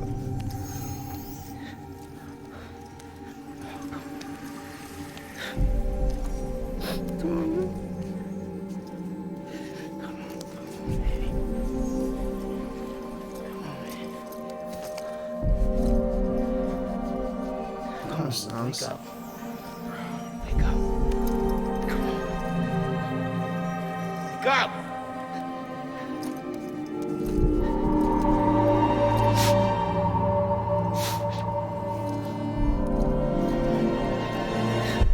Wake up.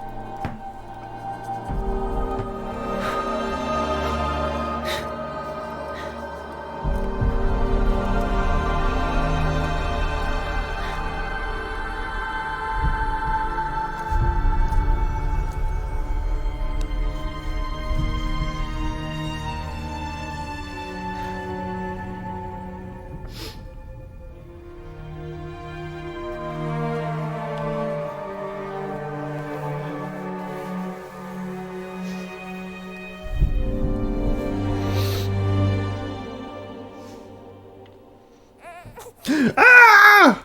Baby lives! Oh my god! That's a fucking baby!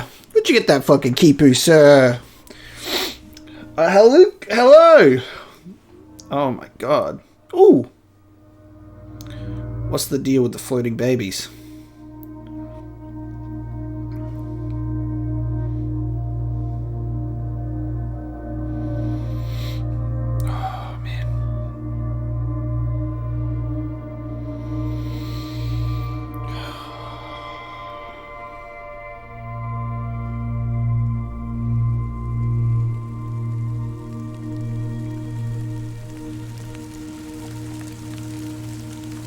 Really taking me on an emotional roller coaster ride, aren't you?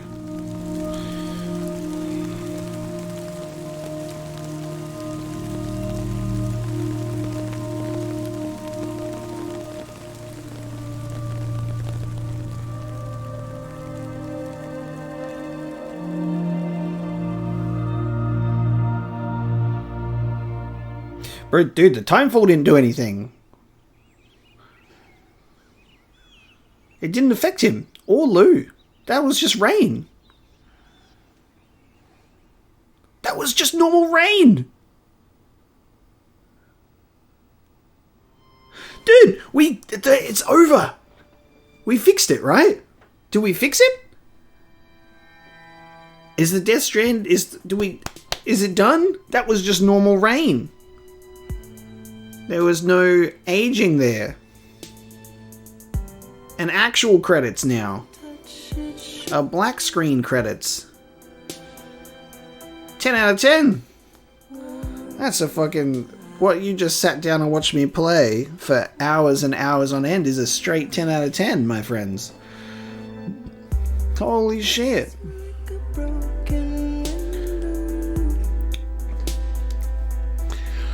Pow! First came an explosion. And then came the next explosion, which was my brain after consuming this media. This was not a game. This was an experience. A Hideo Kojima experience. Death Stranding. Mwah. How fucking good, right? How fucking cool. That is insane.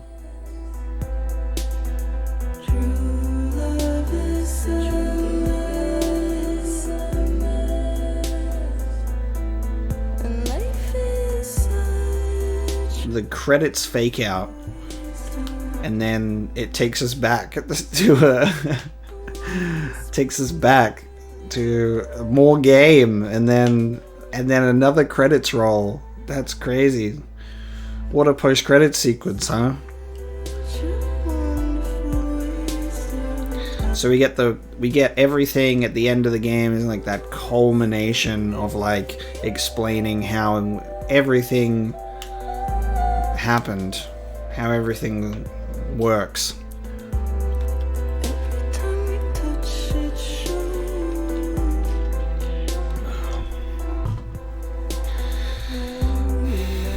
I don't know about you guys, but I had a really good time. I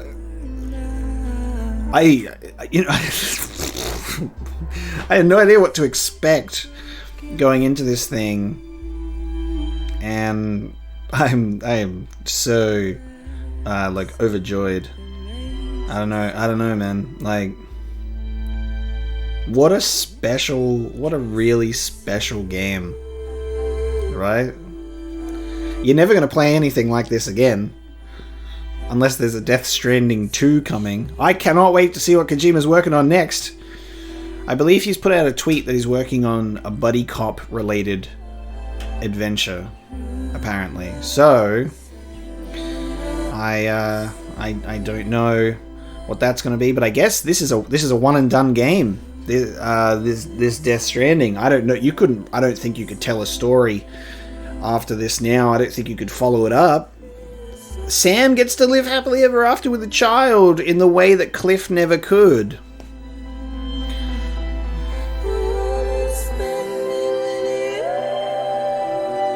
I am so immensely overjoyed that Sony in like 2015, 2016 went, Kojima, my man, Konami has treated you poorly, sir. How would you like a lot of money and free reign to just make something happen? And they just went, fuck it, just go, man, we trust you. And I am so happy that they did.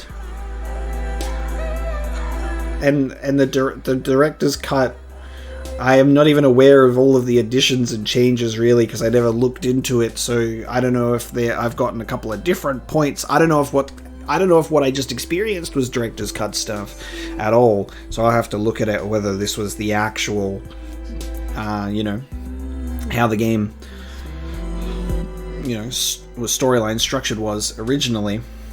But man, that ending being on Amelie's beach where everything is just like, that was like such a moment of brain wrinkles for me. It was just like, holy shit. And then we get like the long explanation and the history that captures everything together. But dude, I don't know like what to really say outside of the like repeating myself that like everything in this game was so good. Holy shit. The graphics were gorgeous, motion capture, the amount of expression on faces, you really felt the emotion of all of your characters. And like, while Die-Hardman was mainly just like a dude pushing you along the whole time, the bastard knowing the whole time exactly what we are and our purpose, towards the end there, when he really like started opening up as a character and you get into his history and what he knows about stuff, and his connection to Cliff and his connection to Bridget, and the emotion that came out of him right at the end there, where he was spared by Cliff, saved once again at the end, because he tried to save Cliff in that scene, and Bridget pushed him into a corner and forced him to pull the trigger. With Bridget's help, Bridget also pulled that trigger and shot and killed Cliff and also Sam, and then brought him back to life, and then raised him as her own, and manipulated us for her own purposes at the end of the day, to achieve, what no one else could or would do. But as we sit here with the credits rolling, I just can't help but feel so overjoyed at what I got to experience and how I got to share it with you guys. That means the world. This was a beautiful experience to share, and I'm really, really happy that I didn't play this game when it first came out, before I'd played Metal Gear Solid, before I had an understanding of who Hideo Kojima was as a storyteller. so many factors of this game would have been completely lost on me if I did not play this, if I played this first, you know? I'm so happy that I got to capture my Metal Gear Solid journey and experience all the way through, and then play this game. It's been absolutely incredible. It's been a huge privilege and an honor to sit here and play this game and share it with you and to talk with you and to get your thoughts and your opinions and your support and positive feedback over how I've structured this playthrough and put it together and shown it to you guys has meant the world. This is one of the most special games that I've ever played and a definite personal favorite on the channel because, like I said, are you ever going to play a game like this ever again? The same can be said about Metal Gear Solid. Are you ever going to play a series like that again? No, that's why it has such a legacy. It's so beloved, and we hate Konami for their total ignorance of Metal Gear Solid, except just to say, oh, hey guys, by the way, you currently can't purchase the HD collection of Metal Gear Solid 2 and 3 because, fuck you, we didn't redeem our licensing of the historic footage. Sorry, lol. You know, like, ugh. It hurts so much that the PlayStation 3 is the only console that you can play officially, legally, whatever, the entire Metal Gear Solid saga on. That's crazy. That's like pretty much the only reason the PlayStation 3 still lives on connected to people's living rooms is for Metal Gear Solid 4, you know, and being able to play the whole series. My God.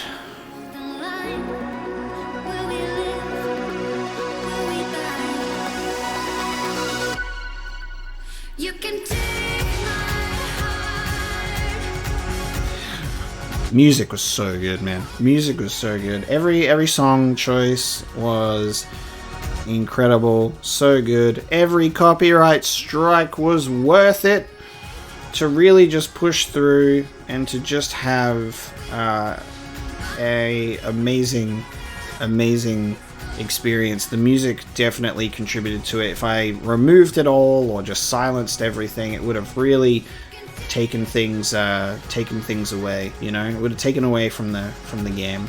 So I'm happy that we got all the music included in the game, and now we're just getting all of our copyrights and all of our collaborations with like Harley Davidson, all of the motorbikes.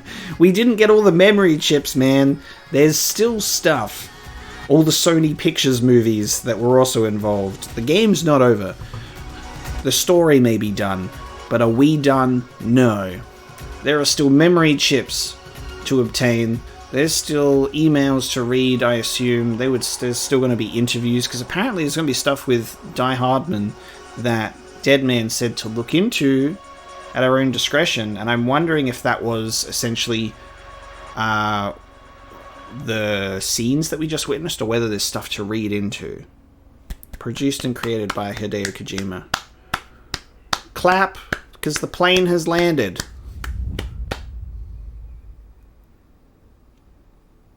Oh, it's the photo. Be stranded with love again.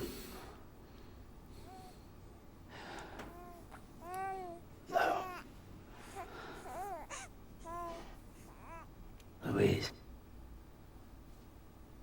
Wait, what? Is it a girl? Is our baby a girl the whole time? Is it Louise? Is our baby a little girl? Has Sam had a daughter? An adopted daughter? Ends up taking it out of the pod and was like, oh, there ain't no pee-pee here. There ain't no pee-pee here. And then we have all of our voice talent in all of the different languages. Alright guys, we got to replay the game in an entirely different language. Let's replay it in Russian. Oh, I love the Greek voice actors. So good. This is great, man. Oh my god. Louise! We're still going. They really just wanted to be like, make sure you credit these people.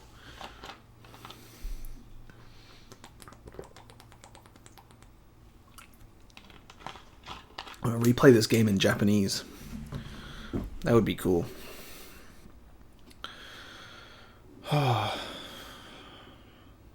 You ever just sit through the credits and you just feel so happy? Dude, are these my total stats? Holy shit, these are my total stats. This is everything, boys. 20 tumbles taken. I wore out only 4 pieces of footwear. Ingested 33 milliliters of water. 19,000 milliliters of blood transfusions. 89 cryptobiotes. 28 minutes? Or 28 hours of rest time? 28 minutes, right? No way that that's 28 hours of rest time. 47 out of 108 items fabricated, 97 structures, 13 road sections restored. I restored 13 roads. That is not bad, in my opinion. That's still, you know, we did stuff. 668 kilometers distance traveled, 113 hour playtime, 320 orders completed, 618 pieces of lost cargo picked up, 443 of them actually delivered. 44 premium deliveries completed with an evaluation of awesome or higher.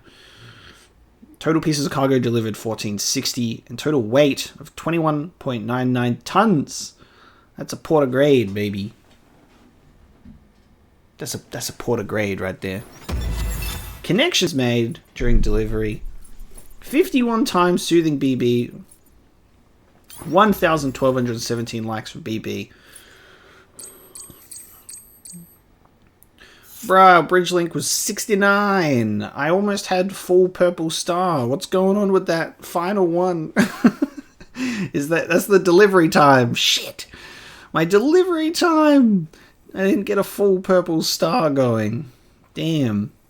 Connections made with other players. 1,626. Total likes received by NPCs 125k. Other players 63,654. I have 34 max level connections, but 36 total contracts. So I need 2 more to get to max level, which is the first prepper and the veteran porter.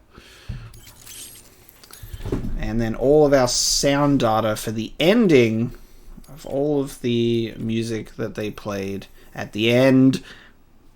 Journals and about Sam's return. New features have been added to your private room. Memories of Cliff. And change color scheme. I wonder if Memories of Cliff must be maybe being able to watch and interact with all of those BB memories. Maybe in order. We'll be able to choose from them. Episode 15. Tomorrow is in your hands. The tagline 2 weeks earlier. Oh, this is going to be one of those scenarios where it's like the game transports you like before the ending, except now it's like episode 15, right? This is the you can continue to play the game now, but chronologically how the game ends is Sam throwing away his cuffs. He's got his own child, Louise, and can go and live. Well, look who's awake. Morning, Sam. You'll be happy to hear your vitals have stabilized, and that you're well on your way to recovery. Not that it's your fault, but what I wouldn't give to trade places. We're all stuck in the president's office, working like dogs to get everything ready in time for the inauguration. But at least one of us is still free as a bird. You should head out. Make the most of it. Could even do some orders if you wanted. Might do you good to get back in the game. You may recall it was raining buckets back when you left for Amelie's beach. We took a real beating at the time, but we've done our best to service the structures and vehicles in the area.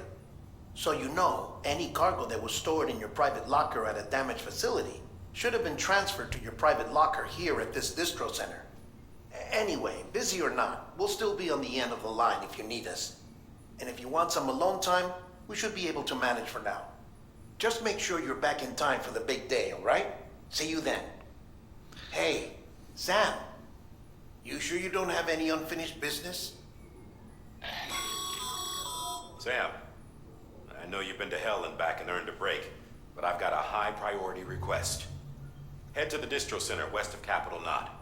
You can review the details there. So this is before the presidential inauguration of John Die-Hardman going, I'm the president now, and I am doing my speech. So now, 2 weeks earlier, this is when he wakes up from Amelie's speech. This is like the rescue and everything, and we get to just fucking chill the hell out, apparently. But there's an order to do, there's a game to play, there's mail received, there's interviews to read, which means the playthrough is not yet finished. This episode, however, is finished. This is the ending of Death Stranding. This is our ending episode where the story has come to a close. It's been an emotional and impactful journey, and I'm so happy that we have reached an ending to really just kind of look back on it all. I'm sad that it's over, but I'm happy that we got to this point. You know, this has been absolutely beautiful, and I just want to thank each and every one of you that has watched however much of this playthrough. Thank you so much. If you've tuned in just for the ending to go, man, I wonder how he reacts to all of this stuff, I implore you, please do watch the rest of the playthrough or check it out, because I put my heart and soul into this playthrough and I really loved every second of it. Even the hours and hours of off-screen grinding to get my preppers to 5 stars. This really was an absolute pleasure all the way through. I will continue with Death Stranding in some bonus episodes or episode. I don't know. We're gonna play or experience chapter 15, where we'll read some of those emails we just got. I saw another 2, which was Half-Life and Cyberpunk related, to get more stuff, which is more memory chips. We've got interviews to read. We've got preppers to get to 5 stars, which I'm going to be allowed to, you know, go and max out and probably get some more stuff when I want to. So I'm going to leave the private room so I can put my character in a position to do so. So we're going to check if there's maybe anything that happens here when I leave. But apparently at the distro center there is an order to pick up, but it looks like we can leave our room safely at this current point in time. The chiral network is back. It is stabilized, which is good to see. I think next time as well we'll revisit this factory again, like the old abandoned factory, because that's such a big question mark in my head of like, what is that? You know what I mean? Is a porter's note to our beloved daughter, talking about like she was from a military family. Are they talking about Bridget as like a child or growing up or something like this? Child of my American dream. Like, I want to revisit this next time as well. Maybe see if there's anything else in that. See if there's anything else in that factory that we can have a look at. We got 3 new journal entries in the Unknown Man Higgs's journal. So I'm assuming what has happened is when Fragile was saying we gave him a choice, the bullet or an eternity on the beach. And I think he chose eternity because those 3 journal entries might be his thoughts and feelings on the beach. Who knows? I will read them next time. Thank you so much for tuning into a 3-hour and 40-minute episode where we ended the Death Stranding story. It's, like I said 1,000 times already, it's been an absolute pleasure and an honor to play through this and to share it with you. Thank you so much for interacting with this playthrough, to being able to share this experience together. It's been absolutely amazing. Thank you so much for watching the ending of Death Stranding, and I hope you look forward to bonus episodes to come where I can get more stuff for us to read through and play through episode 15. Thank you so much, and I will see you then.